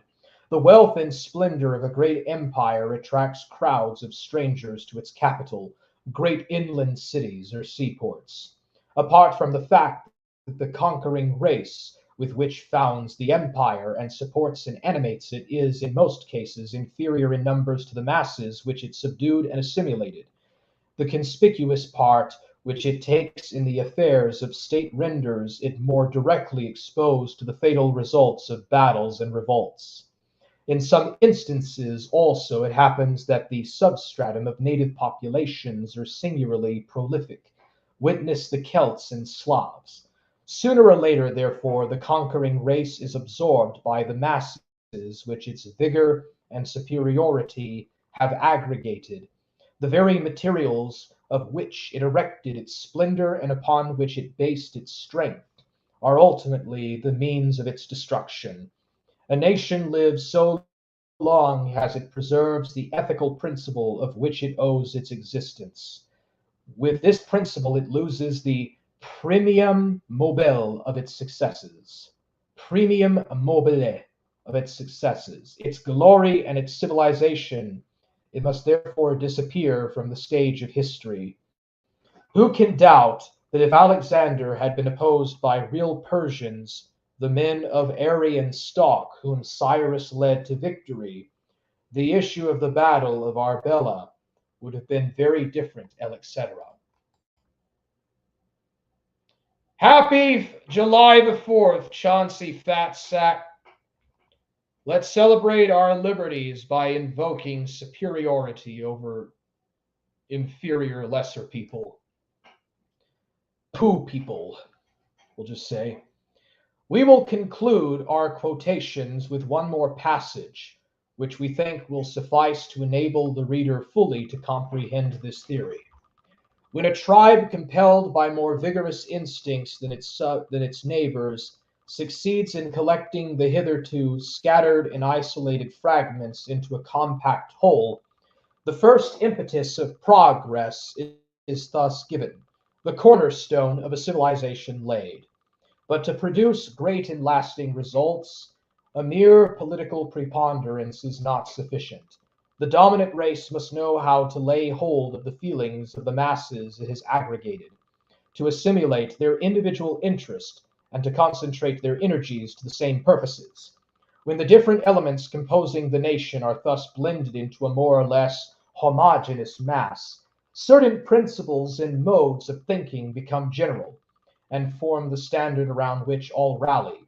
These principles and modes of thinking, however, cannot be arbitrarily imposed, and must be resulting from, and in the main consonant with, pre-existing sentiments and desires.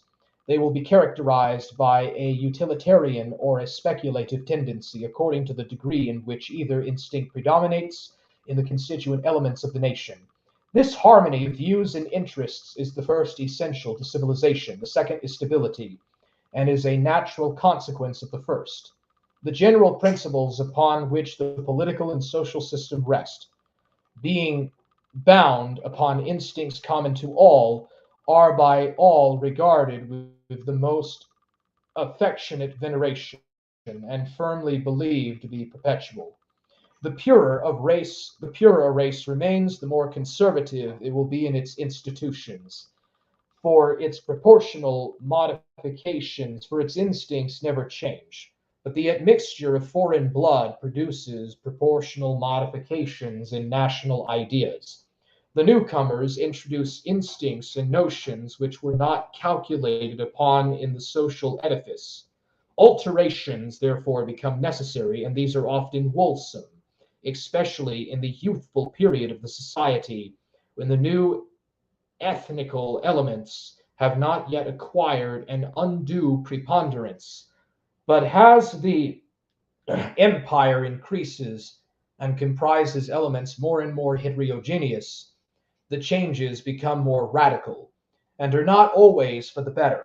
Finally, as the initiatory and conservative element disappears, the different parts of the nation are no longer united by common instincts and interest. The original institutions are not adopted to their wants. Sudden and total transformations become common, and a vain phantom of stability is pursued through endless experiments. The decline and fall of the Roman Empire is readily accounted for on this theory of Count de Gabinus, for in the age of Augustus, Italy and Rome itself were filled to repletion with people from every part of the then known world. It was a congeries of incongruous and conflicting materials, and at once became emasculate and effeminate. It would have been easily conquered by any civilized nation whose social system was in a healthy state. But there was no such nation. She had conquered and subjugated all civilized nations, and imbued them with her own corrupt and effeminate disposition. The empire was kept together for 500 years solely by the outside presence of the barbarians who surrounded her on all sides. But we think the strongest confirmation of this theory will be found in the zeal, energy, courage, openness, of oneness of purpose, and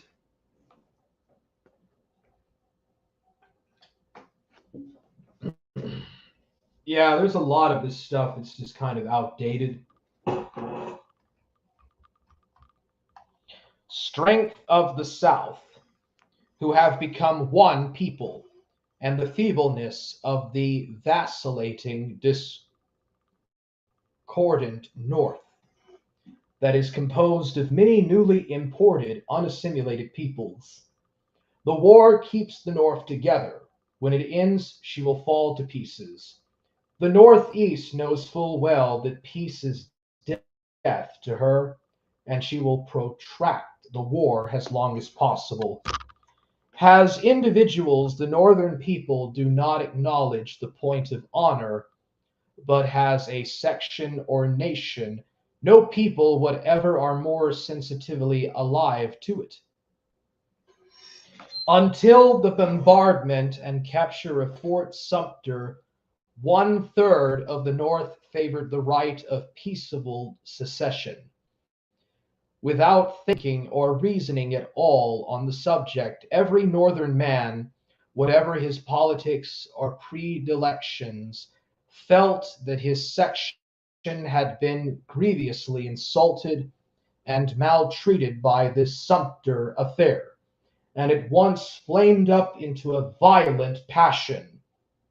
Had they thought or reasoned, that must have seen that the right of secession admitted the right to employ all the means necessary to attain that end, allowed has an inexplorable consequence. We cannot frighten the North collectively, although we may readily scare them out of their wits individually. As individuals, with few, very few exceptions, they are arrant cowards. As a nation, they are brave because while they have learned from the cradle that there is no such thing as personal honor, they at the same time been taught that national honor is a precious jewel and to be cherished and preserved at all hazards. Every aggressive movement on our part will prevent the dismemberment of the North and protract the war. We should drive them out of Western Virginia, expel them from Missouri, close up the navigation of the Potomac, and closely hem them up in Washington. We must weary them out, exhaust them, demoralize their grand army, demoralize their people at home, beget dissensions among them, divide the Northwest from the Northeast, which now only adheres to it because it feels that the two sections have been equally insulted by the South. By acting on the offensive, we shall fight at great disadvantage, heal the divisions and dissensions growing up in the North, and protract the war. And on that note, I am finished with reading that stuff. All right. And Rick Perry says, gang!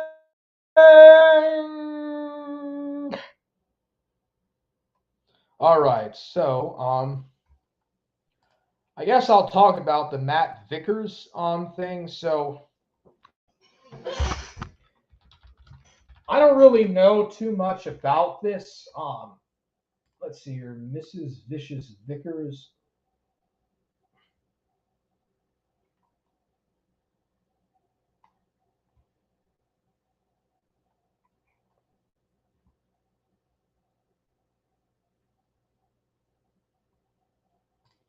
Yeah, it looks like there's some stuff going on between Matthew Vickers and Ethan Ralph.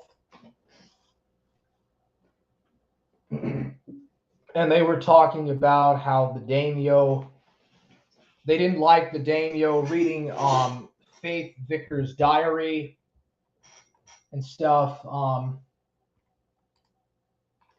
Let's see if I can find some information on Kiwi Farms. I'm not too much in the inside with all of this. Vickers' house could get shot up like COD streamer, and he wouldn't stop. The man is mentally ill. He needs to be a victim every bit as bad as Faith does. Okay, well, these are just, so it looks like Matt Vickers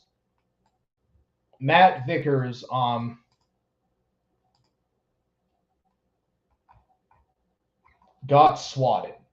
Surfer has gotten swatted. Ethan Ralph got swatted. Oh, by the way, Ethan Ralph is running across the border or something. I don't know. I don't really get it, bro. It's crazy, man.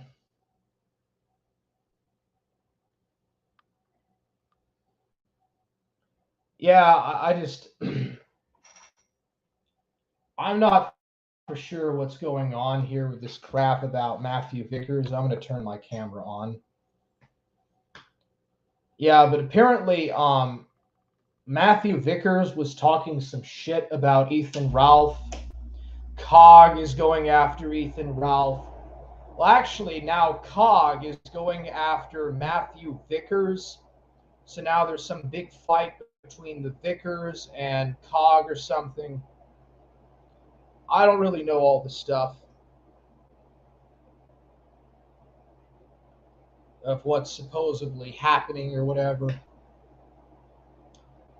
Well, I've been going on for 4 hours. I'm going to go ahead and stop the screen sharing, turn the camera on. All right, so I guess I'm done reading all of that. I'm probably never going to read The Norman in America again. It's too short of an article. Maybe I'll read it again in a few years from now, but I think that was a pretty satisfying read. Let's see here. The comments.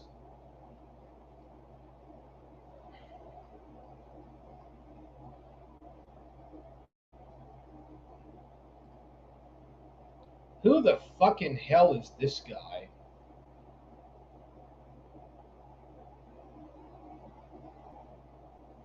Why don't you go butt fuck your boyfriend? I don't know who that is.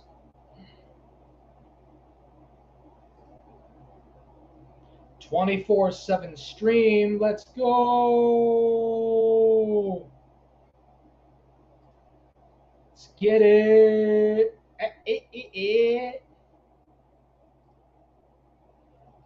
Northampton is a supremely evil place. You can feel its weight pressing down on your shoulders anytime you leave on return. The contrast is palpable." So it's basically an old Puritan Protestant dissenting place, I guess. Hey bro, let us co-op tomorrow. I got busy and I'm going to stream game Kung Fu game for a bit probably. Yeah, Ghost of Niccolo is always making excuses not to do a co-op. I'm getting kind of rather tired of it, and I'm just probably going to do my own solo games. Fits you tight. Good shizzle. Yeah, that was actually a lot of fun to read. I don't know if I'm going to do any more historical stuff for a while. I'm kind of bored of it myself. So, peace out, people. It was a great stream.